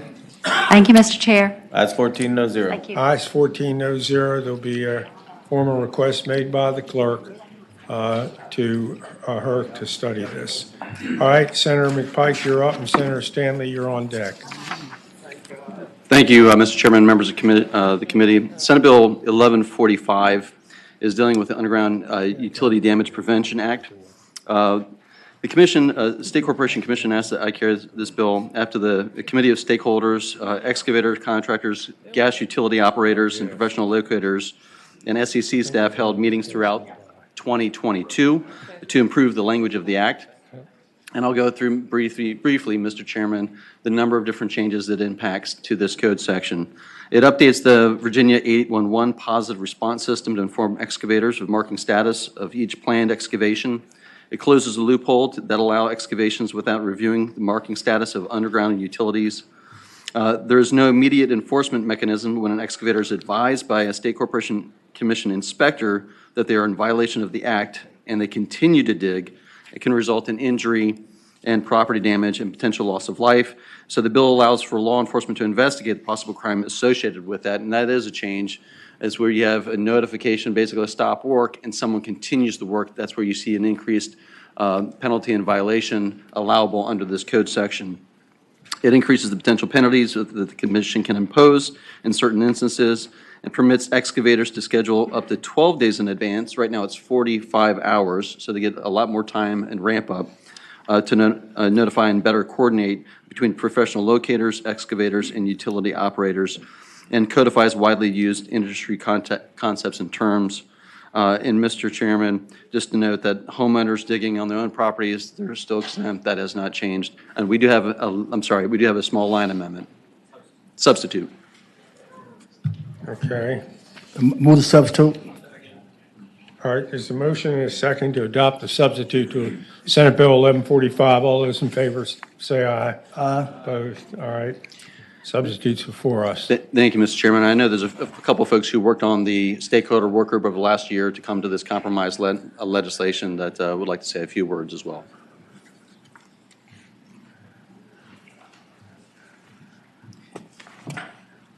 Good afternoon, Mr. Chairman. Aaron Campbell from the Virginia State Corporation Commission. We'd like to thank Senator McPike for sponsoring this legislation. As the Senator reminded you all, this was the process of, this came about through a long stakeholder process. There are a number of stakeholders behind me who are willing to voice their support. And I'm also joined by some colleagues to answer any technical questions the committee has. Okay. I'll tell the committee, no one got everything they wanted, including staff, so I hope that makes it a good bill. Thanks. Okay. Scott? Chairman Scott McGarry of Washington Gas. We support the bill, as does Virginia Natural Gas, and my colleague Scott Brown would like to say a word. He chaired the panel that worked on this. Thank you. My name's Scott Brown. I'm born and raised in Fairfax. I work for Washington Gas, and I chaired the committee that came up with the changes to the law. I encourage you to pass this bill. It will make Virginia safe for the homeowners and anybody who chooses to excavate in the state. Thank you. Next. Mr. Chairman, Rob Bohannon, representing the Richmond Area Municipal Contractors Association. We were a part of the work group and support the bill, and thanks Senator McPike for carrying it. Is there any opposition to the bill? All right, the bill is before us, and it has to go to Senate Finance. All right, there's a motion and a second to report and refer to Senate Finance, Senate Bill 1145, Underground Utility Damage Prevention Act. All those in favor of reporting and referring to Senate Finance vote aye. Those opposed? Ayes 14, no zero. Ayes 14, no zero. The bill is reported and referred to Senate Finance. Thank you, Mr. Chairman. Question to you. Senator Spruill. I noticed usually when we get our docket, that we would know it will say in advance that this bill should be sent to Senate Finance. I notice now we just started sending to Senate Finance, and we don't have anything on the bill and document to let me know that Senate Finance asked for it. It's getting so now, if a bill come up, you just send it to Senate Finance. And so I want to know, sometime I want to ask a question, why would this bill have to go to Senate Finance on certain things? So is that just a standard? Because the reason they go there is because of the potential money exposure. Okay. Cost to the Commonwealth. Okay. That's the Woodrum Amendment from years ago that requires that. Okay, thank you so much. That way there's no surprises. All right, thank you. Okay, all right. Senator Stanley, you're up. Thank you.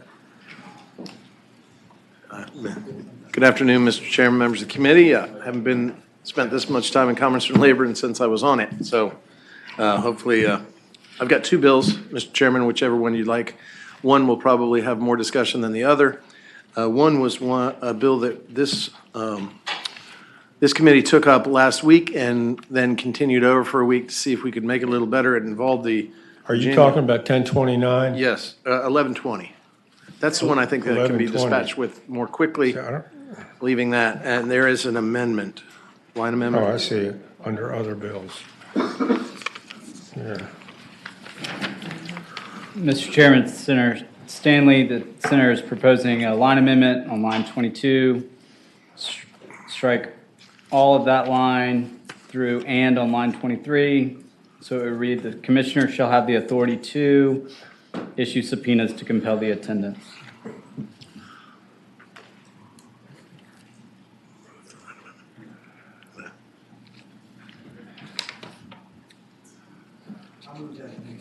Thanks, Boyd. All right, it's been, you want to, could you do that amendment again?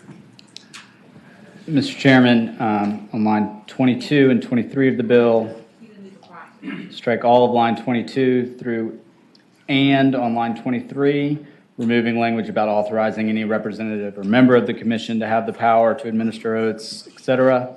And so the sentence would read, in the discharge of the duties imposed by this title, the commissioner shall have the authority to issue subpoenas to compel the attendance of witnesses, et cetera.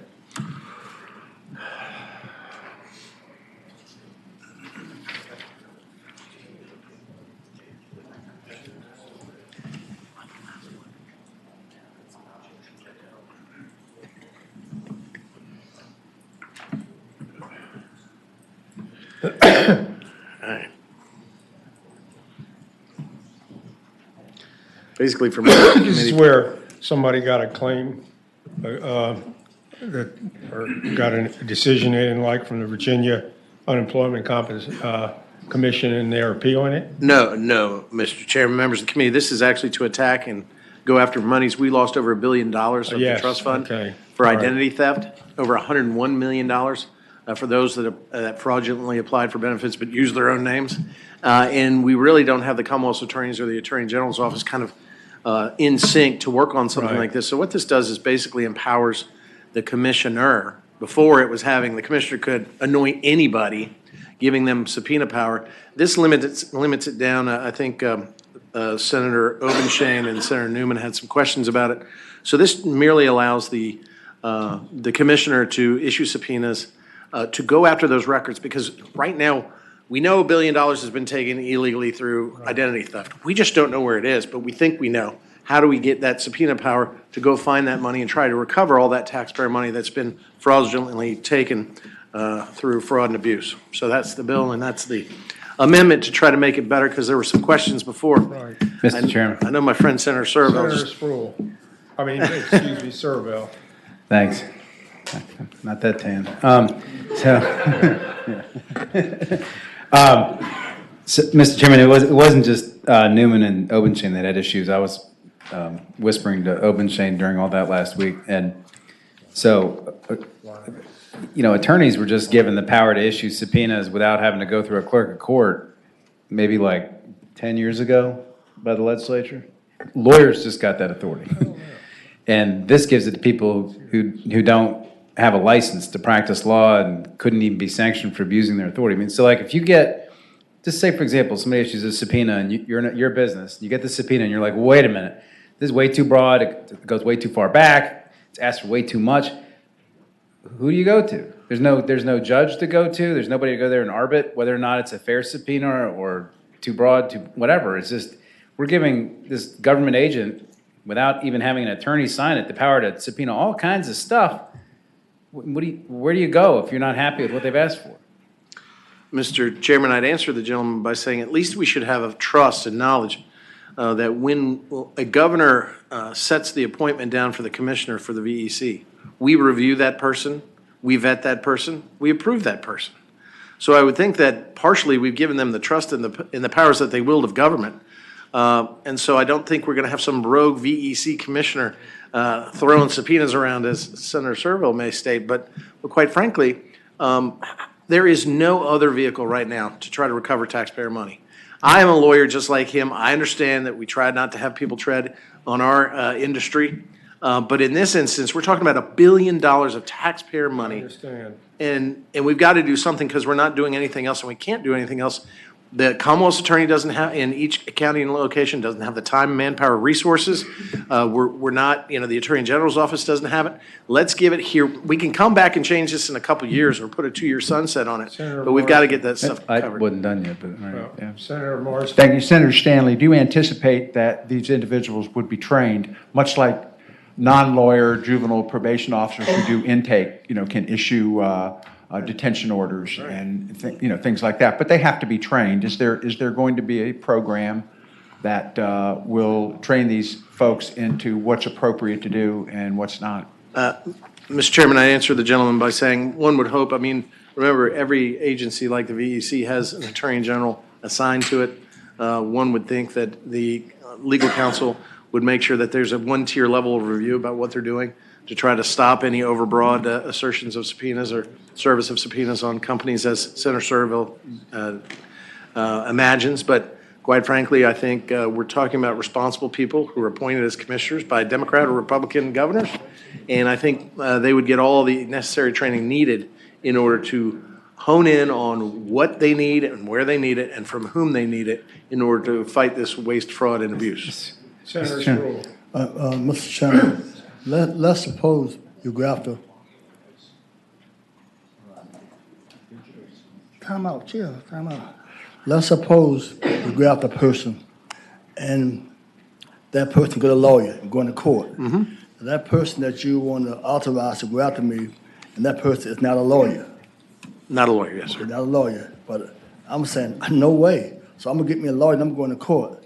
So that person who went after me, is that the person, are they allowed to stand before that judge as my lawyer will to fight in my behalf? Mr. Chairman, I would answer the gentleman by saying no, the commissioner would not be able to practice law without a license and go past the bar, as we say. Mr. Chairman, then what happens when I object and I say, no way, I'm going to get me a lawyer and I'm going to court. So I'm going to court with a lawyer against this person who is not a lawyer, who is trying to get money from me, is not a lawyer, is not qualified, and I'm going to court with my lawyer. Then who will go to court to my own words to argue against me that I owe the money? Mr. Chairman, I answer the gentleman by saying I'm happy to serve as counsel if that ever happens to him. But I think, quite frankly, any attorney who then finds out, let's say the business owner gets a subpoena, that's when you fire off a letter and saying we're not complying or we're not doing this or we're not allowing certain things. There are levels of where an attorney can be involved even at this initial process. But remember what we're trying to do here. We're not trying to invade the privacy of good businesses. We're invading those that have stolen taxpayer money from our state and our federal government. Bless your heart, bless your heart. All I'm trying to find out. You know what that means where I come from, right? Yes, sir. Yeah.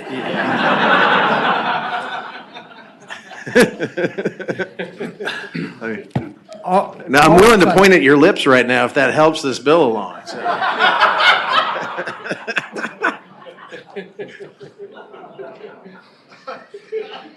Thank you, I love Mr. Chairman. you, Senator Spruill. Mr. Chairman. I love Mr. you, Chairman. Serville. Senator Serville. Thanks. Listen, and just don't beat me into submission with humor. Listen, the $1 billion of fraud, big problem. 100% agreed. Do we need to get to the bottom of that? Absolutely. Do we need to empower a bunch of government agents with unfettered subpoena power to, get every scrap of paper and human being they want in office to dig it up with zero accountability or oversight of any kind? No. It seems to me, first of all, that VEC must have a lawyer somewhere in the building. And it's not clear to me why that lawyer can't put their signature on the line for these things, so that if they abuse their power, somebody will be held accountable by the Virginia State Bar or somebody, number one. Number two, there has to be a process by which you can dispute what you're being asked to do. It just can't be, go beg the commissioner to back off. I mean, if somebody were to call me, just if I had a client who called me and said, I just got this subpoena asking me to produce the last 10 years of records or the last 2 years of records or whatever from my business, or the last 2 years of my bank account statements, and they came to me and said, you know, I didn't do anything, I shouldn't have to respond to this. What do? I wouldn't know what to tell them what to do. I'd probably have to file a lawsuit in circuit court, try and get an injunction or something like that to stop it. I mean, which is insanely expensive and cumbersome. It seems to me there needs to be a better safety valve for disputing these subpoenas. Let's hear what you have to say. Go ahead. Mr. Chairman, members of the committee, I'm Carrie Roth. I'm the Commissioner of the Virginia Employment Commission. And just a couple of things that we've done in the meantime to look at some different solutions to this. One, we did a quick survey of all the other states with similar roles as mine. In 28 of those states, basically everybody who responded to us have similar authorities, except for Florida, who does not for relative to their taxes. But all the other states from both parties all have the similar authority. In addition, sections... Their equivalency of the Employment Commission has the same thing that you're asking for in this bill. That is correct. In addition, Section 60.2-521, relative to the taxation component of the Virginia Employment Commission, states that in addition to the foregoing remedies, the Commission shall have such other remedies as are available to the state tax commissioner and county and city treasurers for the collections of taxes generally. I would also note that I reached out to my colleague who is the Commissioner of the Department of Tax, who does have that authority to issue subpoenas. They also have a member of their staff who then does do that issues of the subpoenas for them. And our current remedy right now is to issue a warrant. So if we want to talk more about the process, Kiana Jackson, who heads up our tax department, is here. We do have, our administrative law judge who oversees the appeals. That's where the current section has relative to appeals, and it has some language around issuing subpoenas. We're trying to provide clarity that this provides that authority throughout the statute versus it showing up in different places where way back when it used to be at the top of the section of the code. Mr. Chair. Senator. Ms. Roth, would disputes about whether you have a right to subpoena them or you've subpoenaed too much stuff be heard by administrative law judges? Is that what you're saying?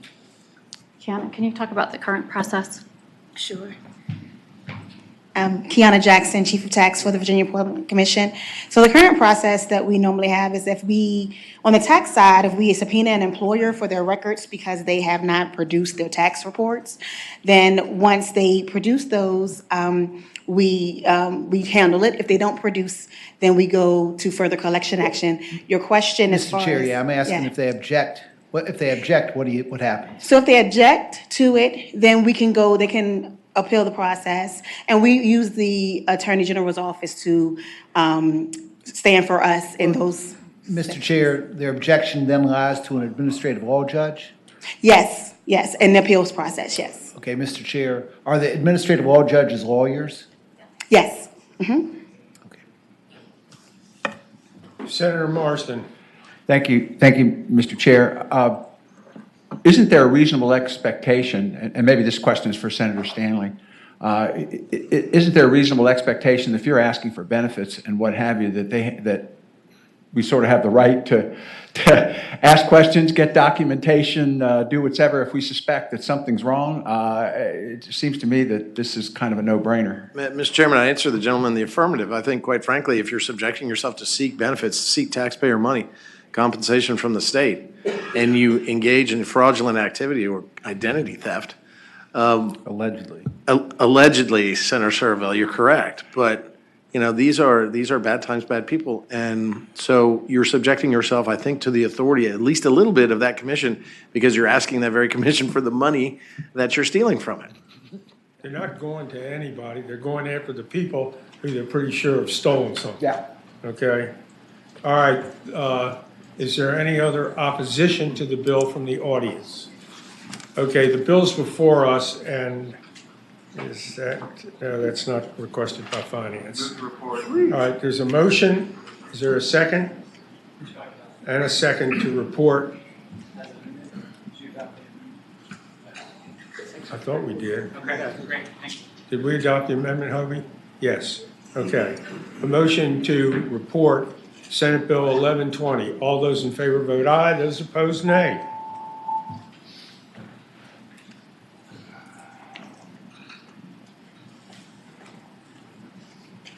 Ayes 11, noes 1, 1 abstention. Thank you, Mr. Chairman, members of the committee. The second bill that I have is a bill that we passed by for a week so we could try to work with the stakeholders on. If you recall, the bill itself is a necessary because of what is going on right now. As this Commonwealth very well knows, and this legislature certainly knows, the Commonwealth of Virginia has invested over $1 billion in trying to bring the last mile of broadband and internet service to the rural areas, inner cities, and those areas that are in the underprivileged, underserved areas, not in our more affluent areas like Northern Virginia and other areas. But we're trying to make sure that we have broadband access through the fiber optic cable at every single turn. I'm getting there. Just a second. So the original bill, basically it came about because what we're seeing is that a lot of the co-ops, when they're coming to try to bring broadband in those rural areas, and they're having some issues. The issues that are usually coming up are with regard to crossing over railroads. And so those railroad tracks are usually owned, operated by the certain railroad companies. And when they make application, and as I know it to be, to cross a railroad with fiber optic cable takes about 15 minutes, takes a flagger, maybe you have to stop traffic, takes 15 minutes to do one of them. But right now what we're seeing is that it is taking 6 months or longer for even the rail company to approve these crossings. And there are hundreds and hundreds of them, and there are hundreds of thousands of people that are not getting access to broadband right now in the rural areas, in the underprivileged and the underserved areas because of these holdups. And on top of that, from the money that we're getting in the grants for co-ops and the groups that are laying down this fiber, then these rail companies are coming back and saying, we want $20,000 to cross, to do a 15-minute exercise. And so it's almost like what it does is it shrinks the grant money, the time.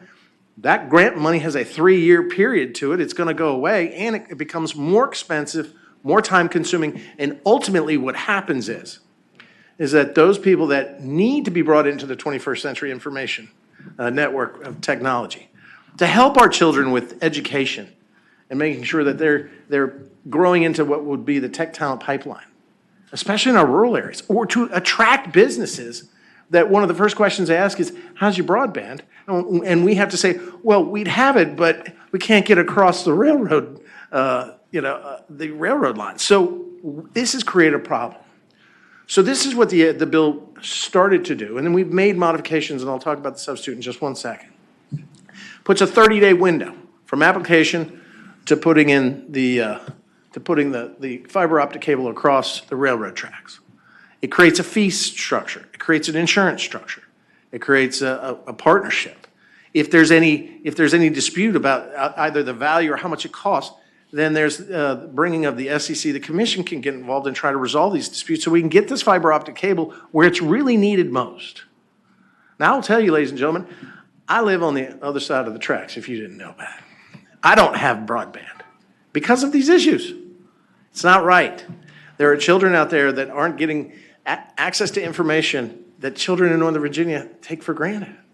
And we committed as a General Assembly to say, we're going to get this done. We're going to get it done in 3 years. And we've expended huge amounts of resources, $1 billion of taxpayer money to get this done. Now, the substitute, which I then will offer the substitute, is based on the conversation that we had last week in my office with the rails, with the people that lay the fiber optic cable. And what I understood was, I was trying to get to a good deal. I can say that there is no peace in the valley, but the stakeholders had a very long meeting. And what I found out were the 3 issues that were predominant with CSX and Norfolk Southern. It was, 1, adequate and comprehensive insurance. 2, because of union issues, that making sure that the flaggers that would be used for the 15-minute procedure were union flaggers from Norfolk Southern or CSX. And third was the cost. They didn't like the original number, and so they proposed a bill which was completely unworkable. But I addressed all three of those issues in this new amendment, this substitute. First, we upped the fees to $2,000 at a minimum. $2,000, that's their one-time user fee for every crossing. They can also make sure that they can demonstrate exactly what the cost will be, and that the broadband companies, the companies that are laying fiber, will make sure that they pay those costs. So it's not just to the user fee. It's $1,000 for abandoned railways, $2,000 for the active railways. We use the flaggers. They'll be responsible for the flaggers. And the cost of the flaggers will be picked up by the broadband installers. And third, there is compensation. There is compensation, and insurance. And so we have a comprehensive insurance plan. We've taken care of the flaggers issues, the union issues, and we've upped the fees into the numbers that they were asking for in their counter proposals. So this has to happen. We can't wait, because it's costing us money and time, and more importantly, our citizens are not being connected to the information superhighway. Okay, let's and hear that's the from bill. other, first off, are there any more questions of Senator Stanley? Second. All right. Motion to adopt the substitute and a second. All those in favor of adopting the substitute, say aye. Aye. And those opposed, nay. So you've taken the fee from $750 up to $2,000? $2,000 for active rails, and then $1,000. Now, that's the base fee, but then also it would include expenses for the flaggers. Right. And if there are any other additional expenses that they could identify, that would be compensated by the installers Okay. as well. All right, let's hear from those first who support the bill. Thank you, Mr. Chairman and Senators, for working so late and giving us a chance to hear this bill, which is really important. I'm Gary Wood. I'm President and CEO at Central Virginia Electric. Try to limit what you have to 30 seconds, because there's about 50 people lined up. All right. Central Virginia Electric Co-op and Firefly Fiber Broadband, our affiliate that does broadband. We've built about 4,000 miles of fiber the last few years, so we know what it takes to go fast. We have to build about 30 miles of fiber a week for the next 3 years to hit the deadlines we have on use it or lose it money. We have situations such as in Arrington, Virginia last year, where we built fiber to 300 homes. 220 of them are signed up for service because there's nothing else out there. They don't even have cell phone service. Okay. And for 6 months, we lacked 200 feet that could connect them. They missed the first semester of the school year this year of having internet service. We can't let that happen in the state of Virginia. Thank you. Next. Mr. Chairman, thank you. I'm Jim Guy with Mecklenburg Electric Cooperative. Rather than give you the history of the cooperative starting in 1938, I'll just tell you that this is a serious problem for us. We know what we're doing. We get VDOT permits all the time. We deal with easements all the time. We get pole attachments on other utilities all the time. This is a problem, and the problem is the railroads. Thank you. Thank you. Mr. Chairman, Casey Logan, President and CEO of Prince George Electric Cooperative and Rural Band, also the Chairman of the Virginia, Maryland, Delaware Association of Broadband Cooperatives. In the next 2 years, we'll be responsible for crossing 29 railroads as we deploy fiber, universal fiber to the home in Sussex and Dinwiddie County, and these crossings could delay us from getting money from the VATI program, which they could claw back if we do not meet our deadlines. Thank you. Okay, next.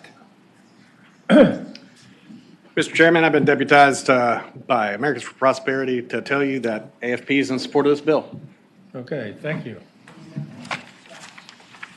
Tom Waltz from Verizon. We are building a lot of broadband in rural Virginia with more to come.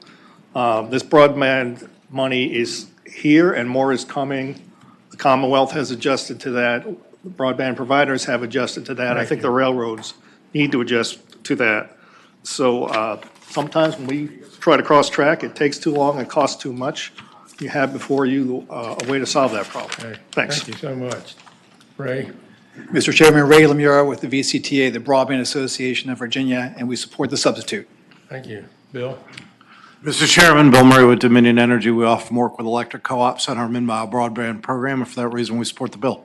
Thank you. Mr. Chairman, Andrew Lamar on behalf of the Richmond Technology Council as well as Innovate Lynchburg Technology Council support the bill. Thanks.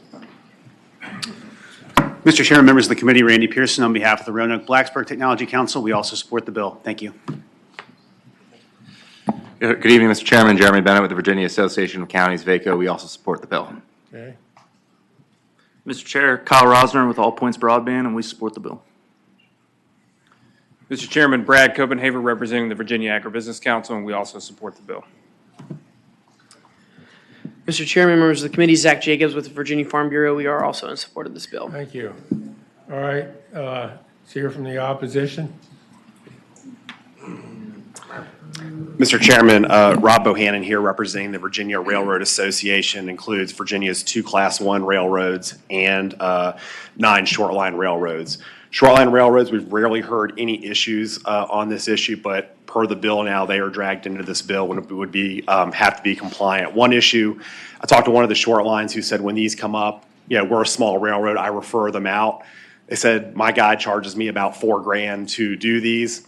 When I get the $4,000 bill, I give the $4,000 bill to whoever wants to cross the railroad. That's just what it costs to do business. So the $2,000 fee obviously is a challenge there, and that railroad would be subsidizing this throughout.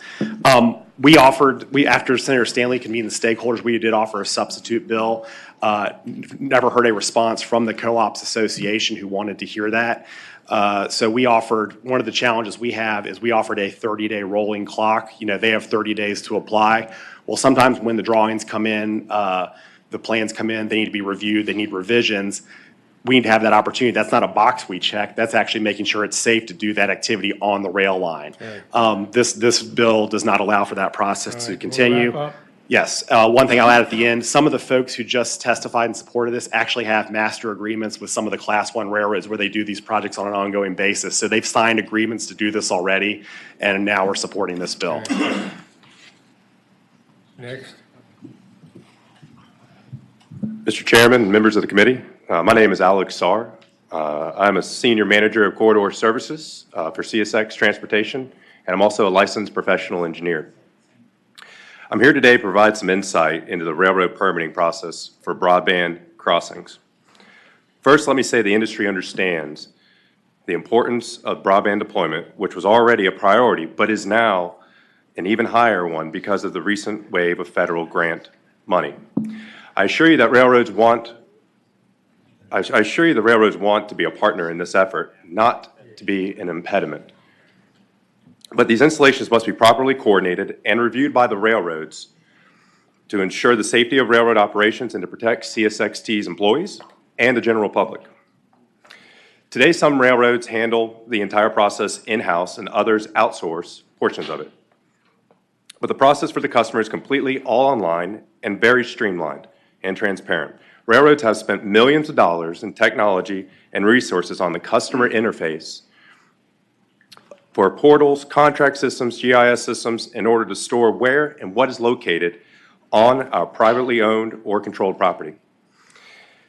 CSXT's applications. You want to quickly start wrapping up? Yes, sir, I will. This is really important here. CSXT's applications average turnaround time in Virginia is just 25 days for a standard fiber utility crossing, which is consistent across all 26 states that we cover.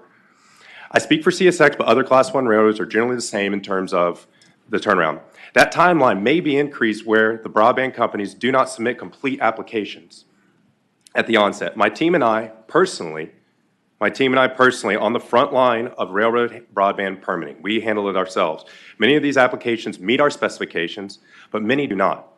Some are completely unusable. We literally have examples of 3 lines on a drawing or just an aerial map and what to go on. So that does require back and forth revisions. Even though our engineering standards are published on our websites, we do still receive submissions from qualified engineers that do not meet them.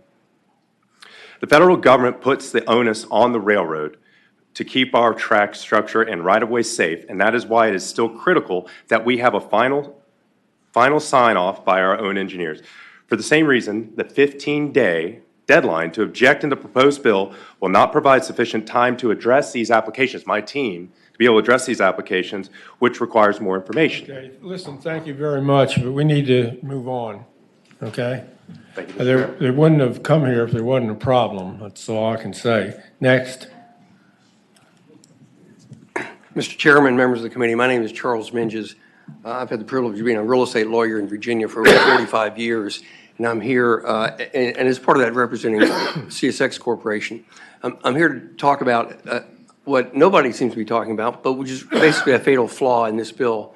That happens to be the unconstitutionality of it, violating the Fifth Amendment and Article 1, Section 11 of the Virginia Constitution, which, as you know, prohibits the taking of property without compensation.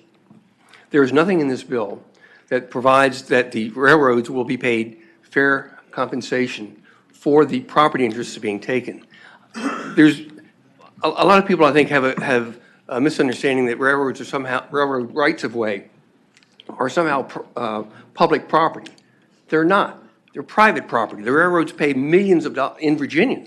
The railroads pay millions of dollars in real estate taxes every year because they own the rights of way, just as you own real property in your own name. And there's also confusion because people think of railroads as being common carriers, and therefore they have some obligation that's different in terms of giving up rights in their real property. But being a common carrier has nothing to do with anything other than what their duties are under federal law and state law in operating the railroad when they have freight service and passenger rail service on the rights of way. The rights of way themselves, though, are still private property. This bill never says anywhere in here and does not require that there be fair compensation paid for these crossings. Now, the value of a crossing may only be $2,000, but it also may have a totally different value. But that's not what this bill does. This bill simply says that the providers of the broadband can come in there and install the crossing and just pay the costs associated with that, and never mind that they're taking property at the same time. And the process that's provided in the bill for appealing to the State Corporation Commission also says nothing about the value of the interest that's being taken in the right-of-way. If for some reason the right-of-way becomes or already is abandoned railroad right-of-way, then the process is, well, we'll pay you even less. We'll pay you $500 for that crossing, as if because it's no longer used for railroad purposes, it has less value. It may or may not have less value.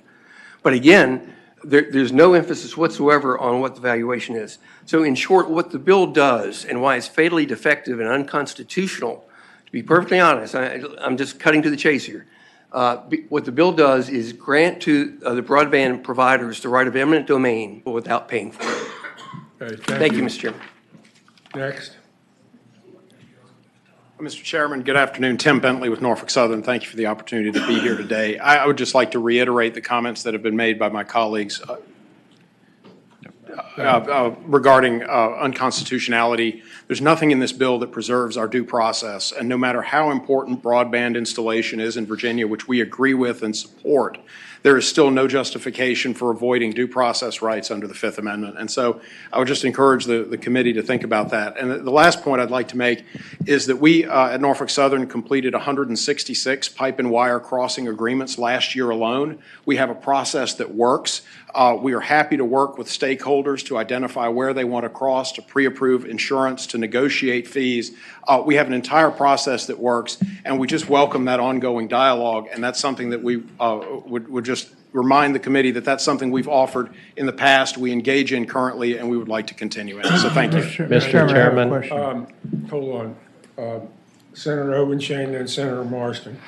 You know, Mr. Chairman, I've heard from this, and let me just say, you all are setting up a real problem for everybody. You know, there is a long line of people who stood up in support of this bill, and they wouldn't have been here if there wasn't some problem, okay?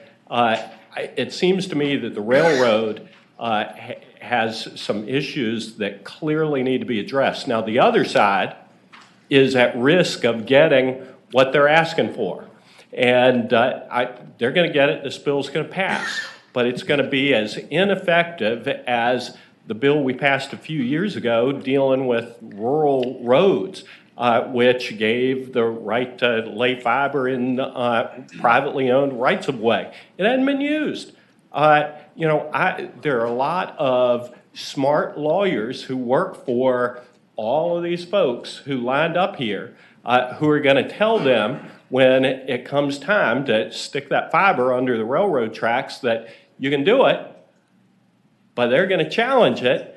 And this bill is codifying exactly what happened in Kilo. I mean, you're taking from one private property owner something and giving it to another private property owner. The question of compensation, you don't even need to get to that. I mean, it is an unconstitutional taking. So, railroads, you better find a way to accommodate these folks. Otherwise, this is going to get rammed down your throat, and y'all can just fight it out in court. So this is early in the legislative process, and my suggestion would be, it's getting out of here. It's rolling out of here. But my suggestion is take the remainder of the session and figure it out. And let's get something done that's going to make a difference for people and that the railroads, can live with. Mr. Chairman. Senator Morrison. Quick question, Senator Kim. Spruill. The work that needs to be done, the engineering, the review of plans, is that going to be done by existing staff, or are you going to have to bring on additional people? Well, Mr. Chairman, Senator Morrison, that's a great question. We contract this out to an outfit called Rail Pros. The 166 applications that we processed in 2022, if you add up just a couple of the lists of crossings that the applicants have for the broadband expansion, we're going to exceed that number. And so that's, again, why we're hopeful that we can do it with the staff we have and with the contractors, but that's why it's so important that we negotiate and talk early. Mr. Chairman. Senator Spruill. Thank and you. Then Senator Edwards. Mr. Chairman, to the members of this commission, you had a lawyer come up and saying about getting a fair rate on their returns. Of all these many years, how many times has the railroad and some others have gone across private property to buy and gave what they thought was fair, and the citizen who was saying that I'm not satisfied, it's not right? Boy, I was so happy when he said that they want a fair price for this. Chill out, y'all, chill out. So I was happy when they said that they want a fair price to do this. I said, I got to be kidding. I can't believe the railroad was saying this up. All these years, going through putting these railroads across the country, which I'm glad about. But as far as how many times the citizen who was saying you came across my property and then you use that word eminent domain. Yeah. They've been used a whole lot of taking people's property and gave them peanuts for it. Yep. And now you're coming to us and saying they're not giving us a fair price. Oh, no question about it. To me, this is good. I'm ready to vote. I like you this time, Stanley. Mr. Chairman, I'd only add to that, I think, over the recent couple of years, I'm starting to learn what unconstitutional laws can be. But, when you're talking about a taking, you're talking about actually putting a line, a fiber optic either over it or maybe under it or alongside of it. And I don't know how that diminishes the value of the railway or keeps them from running their cars on the tracks. That's not a taking, because if that's a taking, then there's also a taking every time AEP or Dominion wants to cross over with their lines, or when they put water and sewer. Come on, it doesn't change the dynamic or their use of the railway. It's not a taking. That's just shouldn't be considered. So thank you for your consideration. Senator Edwards. To the railroad, my understanding is a timing problem. The money's going to run out, and it's important to get it done quickly. Can y'all do that quickly? Mr. Chairman, Senator Edwards, we believe we can if they will tell us where they want to cross. I asked for a list from one of the folks in this room on Friday as to where the crossings are, and they said because of the posture of this bill, they couldn't tell me. Right. And so we are committed to broadband expansion. We have committed in our draft to allow for a 30-day turnaround for agreements. We can't commit to construction because we don't do the constructing. But we can commit to agreement turnarounds in 30 days, and have put that in writing. So yes, sir. Both sides would get together. It seems it should be resolved. Right. We'd welcome the opportunity. So throughout the course of this discussion, we've talked about, and I don't see it in the substitute, we've talked about trying to get the parties together. We've used Dinwiddie County as the example in my office. You got 65 crossings.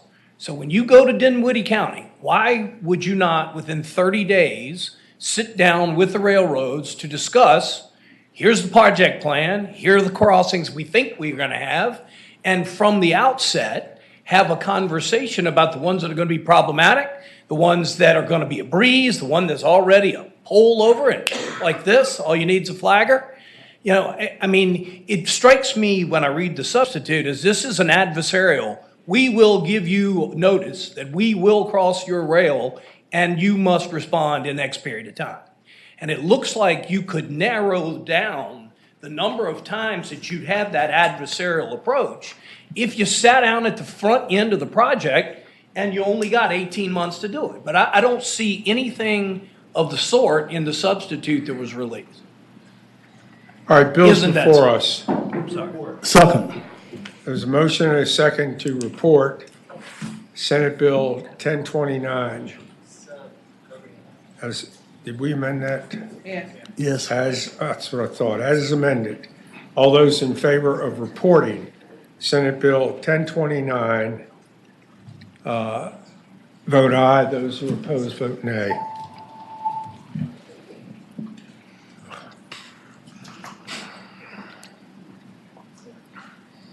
Ayes 11, noes 1, 2 abstentions. Ayes 11, nays 1. The bill is reported. Thank you, Mr. Chairman, members of the committee, for your time. I appreciate you. All right, now we get the committee members. Let's see.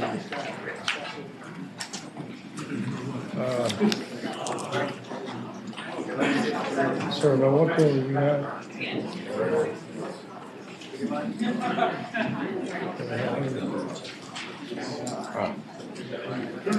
All right. Huh? 1166, go ahead.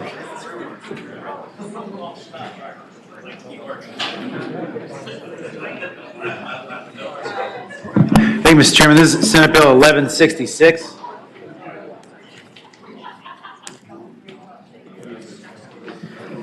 Senate Bill 1166 is a bill to, I guess, redo or reform the Commission on Utility Regulation. The CUR, or what used to be called the CEUR, had its 20th birthday this year. However, in the last 10 years, it's only met 6 times, only a couple of times, like in the last maybe 5. And the point of this bill is to create more transparency and opportunity for public input in how we make utility policy. It's also going to provide us with professional staff to help us make these decisions. And the reason it's important is, last I checked, Dominion had $15 billion of revenue last year. APCO had about $3 billion. There's a lot more that's spent on electricity beyond that. When you think about that, that's like 70% of our general fund. And, you know, we typically give it the attention, maybe, 30 minutes, an hour in a hearing or something like that, as opposed to what we spend on the budget. So what this bill does is it gives us the opportunity to provide more legislative scrutiny on these issues as we transition to this new clean energy economy and our new grid and everything else. So the first thing the bill does is it changes the membership of the CUR. First of all, it requires partisan balance, which I know is important to my colleagues on the other side of the aisle under a current CUR. Secondly, it expands the commission by adding 3 civilians that have specific expertise. Number 3, it requires everybody who's on the board to get oriented about what utility regulation is. The second thing it does, it requires that there be at least 2 meetings per year at a minimum. It doesn't put a cap, just says a minimum. The third thing is it requires the SCC to provide reports to the CUR on the implementation of all the legislation that we've been passing, which are some big bills that move around billions of dollars. So it requires information to allow us to have oversight. It also requires us to get a draft presentation of the Virginia Energy Plan every year, so we have an opportunity to see it and vet it before it's presented.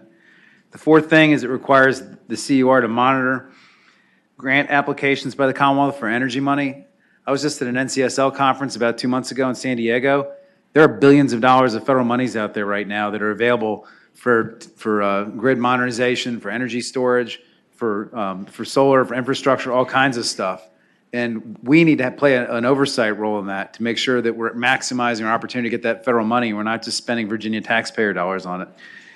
It also creates a fund called the Commonwealth Energy Research Consortium, and authorizes the CUR as the entity to approve grants to Virginia universities for that fund.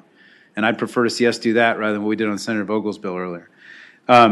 It also requires the board to look at any legislation that's referred. You know, we've had a number of bills referred to the CUR over the last 4 or 5 years, but none of them were ever heard because we never had a meeting.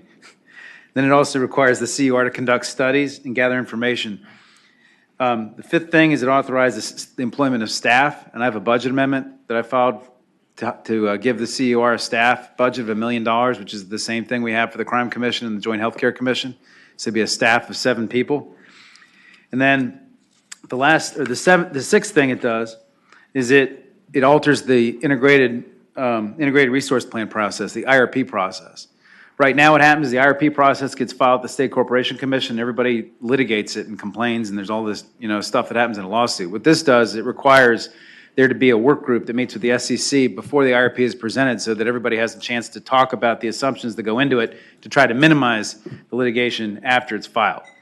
And so that's what the IRP process does. And then there's also an enactment clause that asks the SEC to put together a work group to get everybody together to come up with a brand-new IRP process. Everybody I talk to thinks that the IRP process has become way too multi-layered and convoluted and is trying to do way too much.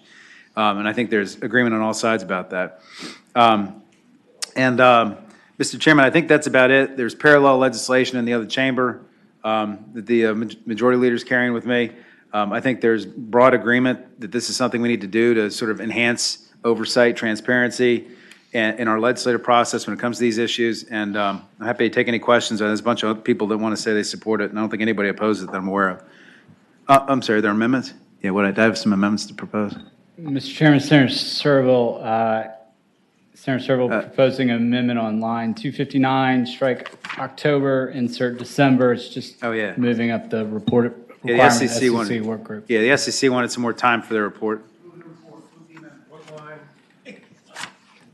At the very end, at line 259, second to last line of the bill. Just pushing it by 2 months. Yeah, and I'll second that.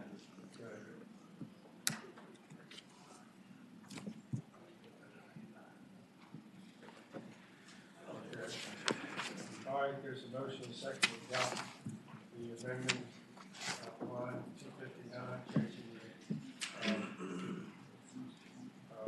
the statutory change of way to the integrated resource plan process be no later than December 1st this year.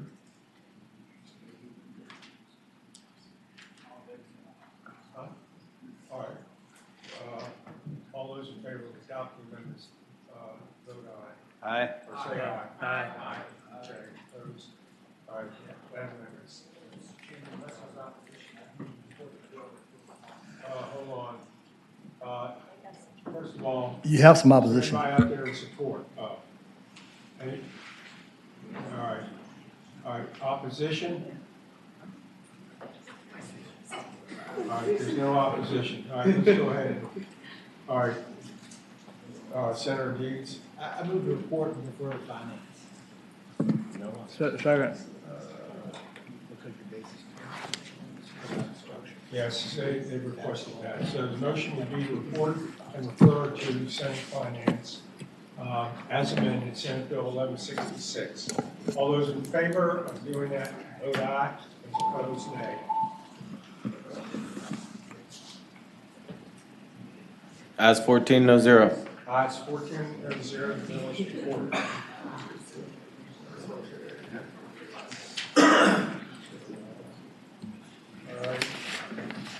All right. Senator Lewis.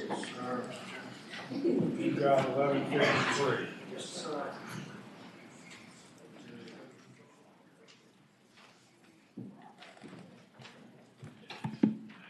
We have some line amendments on 1153, Mr. Chairman.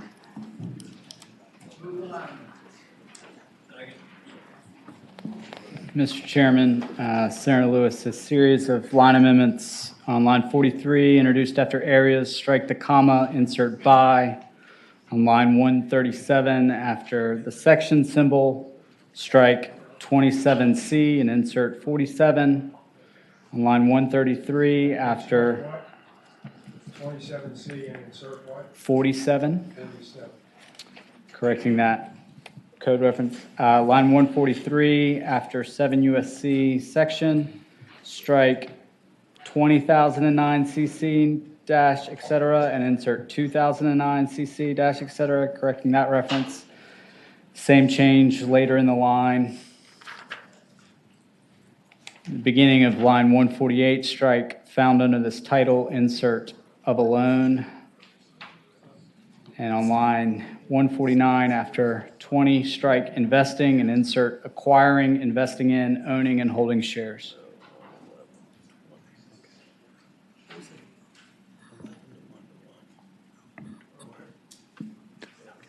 All right. What exactly is the bill doing? Did you all adopt the amendments? All right. Is there a motion and a second to adopt? All right, the amendments have been moved and seconded. All right, all those in favor of those amendments, Stevens, say aye. All right, Mr. Chairman, members of the committee, this bill came at the request of Virginia bankers. The bill amends that section of the code which governs what exactly banks can invest in.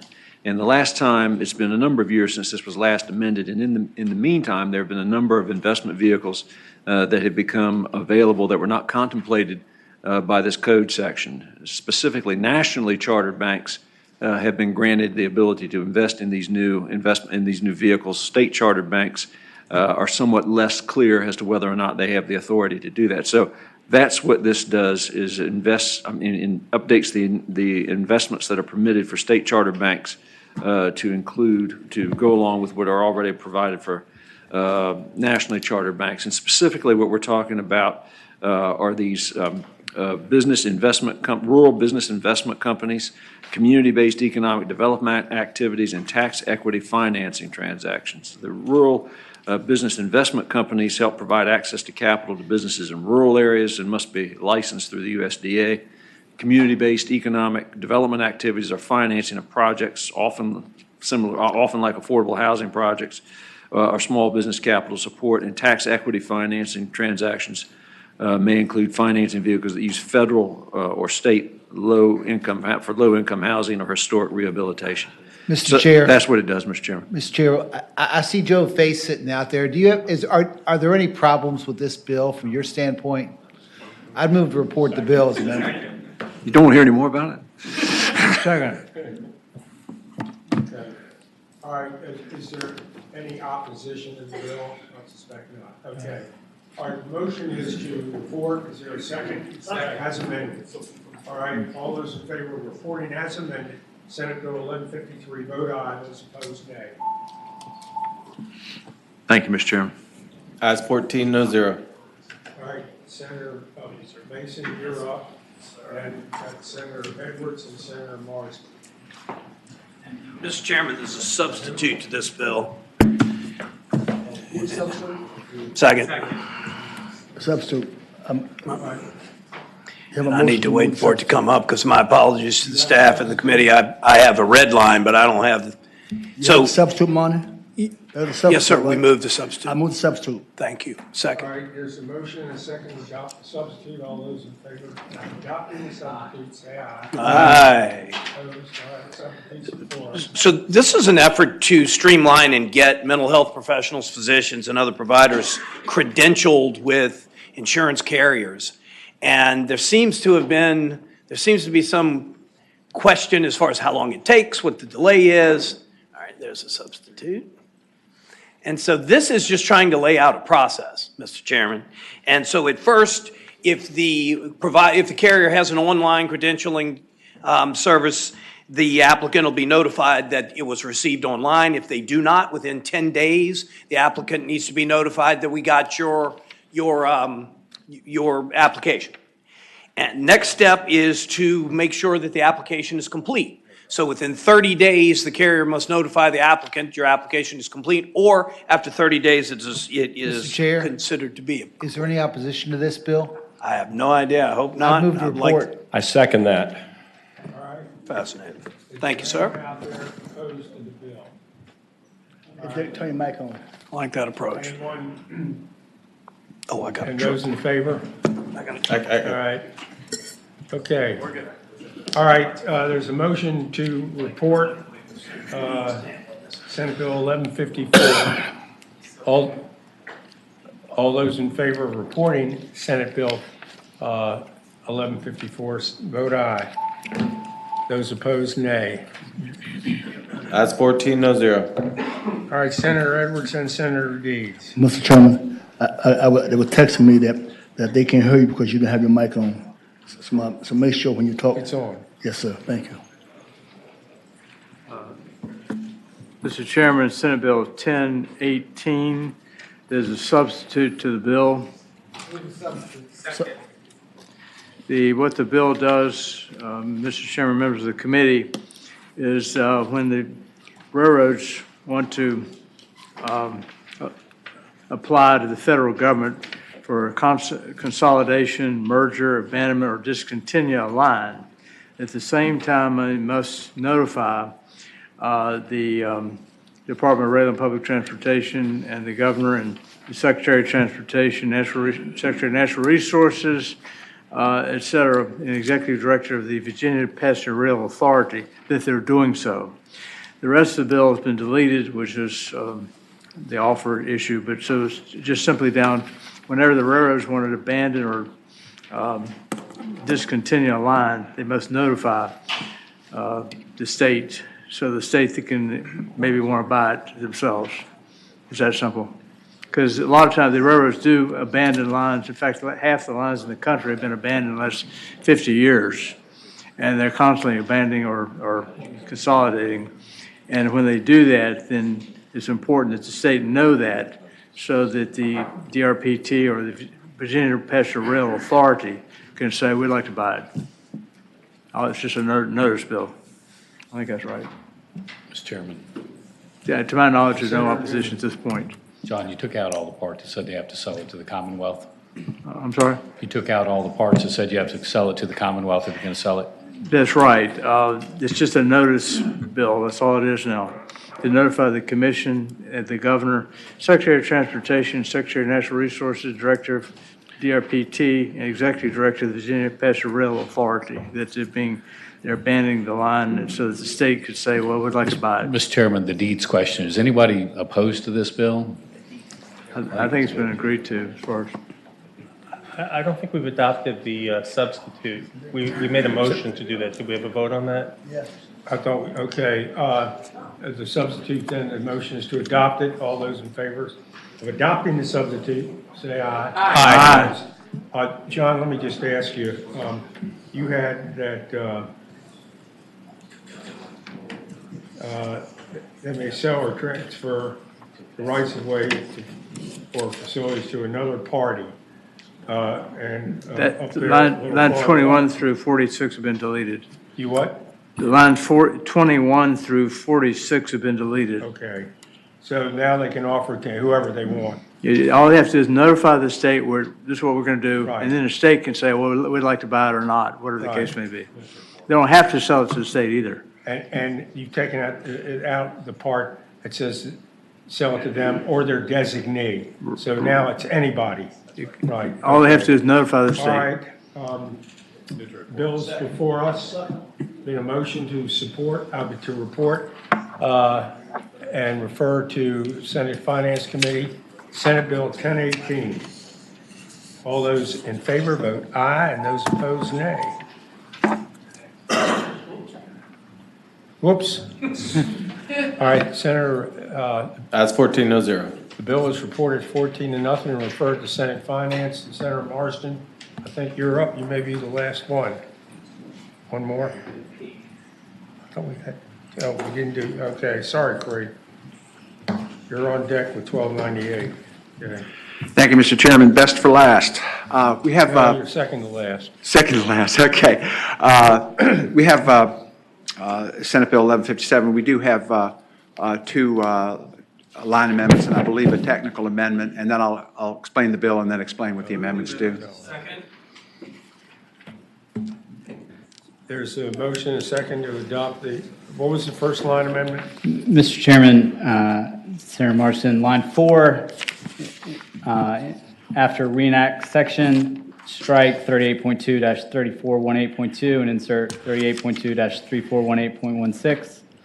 On line 26, after communication, strike the remainder of the line and all of lines 27 and 28, removing that sentence regarding motor vehicles. And then line 53, after services, strike the remainder of line 53 through services on line 54. Okay. Thank you. This bill creates a new narrow definition for coverage of audio-only telehealth services and was crafted with cooperation from the Virginia Academy of Clinical Psychologists, the Medical Society of Virginia, the Psychiatric Society of Virginia, the UVA Center for Telehealth, and Virginia Telehealth Network. SB 1157 will authorize health insurance coverage for the use of audio-only telehealth services for mental health providers. During the COVID-19 pandemic, many of the temporary emergency orders removed barriers to patient care, including coverage for audio-only telehealth services. Now that the public health emergency has expired, the insurance coverage for the use of audio-only telehealth services is at risk as it's not required in the Virginia Code. It's limited in nature as these audio-only telehealth services may only be delivered to a patient when no other means of real-time two-way audio, visual, or other telecommunications or electronic communications are available. And what the amendments do, I had a concern that I put into the bill that somehow people would be doing this in automobiles, and they tell me that other regulations and practices already forbid that, so we didn't need that. And we also put the last amendment that was offered, allows the providers of health insurance and what have you to charge or to reimburse somewhat less than what an in-person would be, and that is to prevent people from resorting to this. If it was the same cost, you resort to this rather than go to the trouble of two-way audio and visual communications. So I think that's what the bill does. I don't believe there's any known opposition other than some concern that it maybe would allow for these services by other state requirements. Mr. And, Chairman, but question. that's the bill. Can I ask the patron? Senator Overchain. Over the course of the past year, there's been a lot of national media coverage given to the abuse of Adderall that is accessed through these telehealth companies across the country. And folks have just, called in, logged in, and kids are, getting prescriptions, and adults as well, getting, Adderall prescriptions, and it's gone through the roof. Is there anything in here that restricts or is going to help prevent that kind of abuse? Well, I think you certainly have to have some trust in our mental health providers. However, real well if I over the could past couple of years. call on it. Yeah. Mr. Chairman, members of the committee, Bo Keeney representing the Virginia Academy of Clinical Psychologists. The one thing that I'll let you know is this code section, specifically who the audio-only telehealth services is drawn towards, references the mental health care providers. With the exception of psychiatrists, all of those other professions are going to be drugless professions, so they don't have prescriptive authority. So the one that would still have that concern potentially would be the psychiatric community, MDs. NPs and PAs, like psychiatric nurse practitioners and psychiatric PAs? So the section that we drew the listing of various mental health providers were those that were defined in 54.1, 2400.1. So that's where you're going to get into marriage and family therapists, clinical psychologists. I don't know if it specifically names psychiatric nurse practitioners under that 54.2400 section. But the various licensing boards are there for the protection of the public, and that's exactly one of the things that they would look out for, as well as the PMP, the prescription monitoring program, that would look for abuses of that sort of thing. Okay, Doug? Mr. Chairman and members of the committee, I'm Doug Gray on behalf of the Virginia Association of Health Plans. If you look at the bill, lines 20 through 26 are creating a new mandate for something called audio-only telehealth services. When you create a new mandate, it goes to the Health Insurance Reform Commission typically. Obviously, We already do pay for audio calls in some cases, but we don't do it at the same rate as a face-to-face audio, face-to-face audiovisual, so something done with video or in person. So the bill on 53 and 54 actually sought the same payment as well, which we don't think is a good idea. I think it's an improvement that you change that, but these are the types of issues that you need to work out when you do a study, not to mention the issues that Senator Obenshain brought up so that you can do the research and make sure you understand what you're doing as a matter of policy. I also appreciate the Senator deleting his language from 26 to 28. I wouldn't want somebody to conduct a audio-only telehealth visit while they were driving a car. I think that is a pretty good example of something that you shouldn't do. So it isn't that we are closed-minded to this as an idea. We do cover audio-only visits now in some cases. We do not do so at parity. And frankly, this is going to be a challenging issue to work our way through, but I think it's something that's worthy of doing in study. And if Mr. Chairman, if I could ask staff for clarification on the issue of whether this is a new mandate or not. I don't believe it is, so it would not have to go to HERC. What was the thinking on that? Mr. Chairman, Senator Marsden, it's not clear to me that a change in setting would be considered a new mandate. I think it's sort of, this one's in the middle, and it would be up to the committee whether to send to HERC or not. And again, I just closed, Mr. Chairman, with the idea that this is only for people who have no other capability of receiving these services.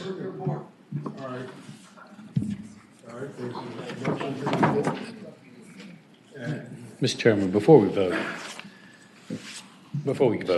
yeah, I mean, we just keep doing this, and we keep doing this. These mandated benefits, and Dave, I know you like it, but the only people that pay this, no big business pays any of this. It's only small business. That's what we're here to do. It should stay at the top. A small business mandate only.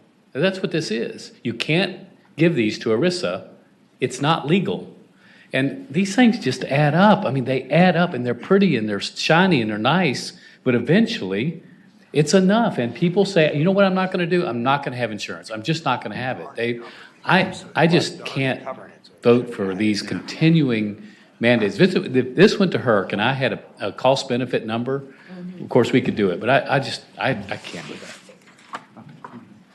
It is, I believe my telefriend here says that this is already, covered for these small businesses and their policies. So I think we're on. Or is it not? The health plans have told us that they are already covering audio-only telehealth services. It's just not required in the code. So this would just codify the practice that they're doing. Mr. Chairman, we cover it in some circumstances. We don't cover it in every circumstance, and we certainly don't cover it the way the bill is written. That's why we're concerned about the bill itself. I can't verify whether there was no other option available. How could I possibly verify that? What this says is, anytime you want to do an audio call, you basically can. And there isn't anything we can do about that. We can't manage that as a matter of utilization. How could I prove that? Dave, can I make a recommendation? You might want to send this to HERC and have them look at this. You're only talking about a year. Only talking. In other words, you come back, you have a recommendation, the clerk would send a request for a study, and you have the results back. Yeah, the only thing I would worry about here is I don't really think this is anything new that they would need to consider, but it deals mostly with folks in rural areas who are struggling to get broadband, and they don't have the ability to create these two-way things. Distance is a huge problem, and they are going to be charging less money. For this, or the companies will not be paying what they pay in other two-way communications. So I think it's a good step forward. All right. Good report. There's been a motion and a second to report. Mr. Chairman, substitute motion. Refer to Senate Finance. Mr. Chairman, I have a substitute motion. I know it may go or may not, but I move that we recommend a substitute motion. We refer it to HORC, and the chairman send a letter. It's, for the reasons stated before. Well, clerk. Yeah, that. So the motion would be PBI and send a letter. All right, there's a motion and a second. PBI and have the clerk send a letter requesting the study by the healthcare or insurance. Okay, all those in favor vote aye, those opposed nay. Ayes 9, noes 4, 1 abstention. Thank you, Mr. Chair.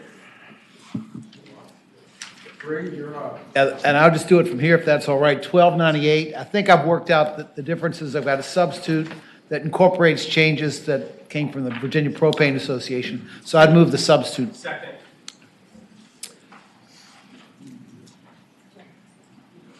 No, just adopt the substitute. I can explain it when I explain the bill, so just if you adopt the substitute, that. Okay, all right, substitutes for us. All those in favor of adopting the substitute, say aye. Aye. Opposed, and substitutes for us. This is a bill that came to me, Mr. Chairman, after a snowstorm last January that dropped over a foot of snow in some parts of central Virginia. I've got a constituent who is senior. She's strong, one of the strongest people I know, but she couldn't get the people that owned her tank. She called them 4 times, and they wouldn't fill the tank. She had the resources to go to a hotel. A whole lot of people didn't. I know about other constituents that had a problem similar to that. They didn't have the resources to find a way to take care of their needs. She didn't have heat. She didn't have water. So what this bill does with the amendments provides that during a qualified emergency, which is defined in the bill, if the owner of the tank, the person that you bought the tank from, is unable to fulfill the request of a customer who's demonstrated that need, that's demonstrated they have less than a 24-hour supply, the customer can get an emergency supplier to provide to fill the tank, and that when they fill the tank, they assume responsibility for any liability, of course, with what they've done. Mr. Chairman. The customer, I'm sorry. Senator Spruill. Since today, yes, that means since my supplier is not available to do that, then in the emergency I can get some supply from somebody else. Mr. Chair, I would say to Senator Spruill, you could get somebody else, but you've got to be able to demonstrate that you don't have a 24-hour supply, and the person who fills it in the emergency will assume responsibility for their work. Okay, thank you. All right, go ahead, Senator Deeds. Now that's it. That's it. That's it. All right, you've heard the bill. Is there anyone in the audience in support of the bill?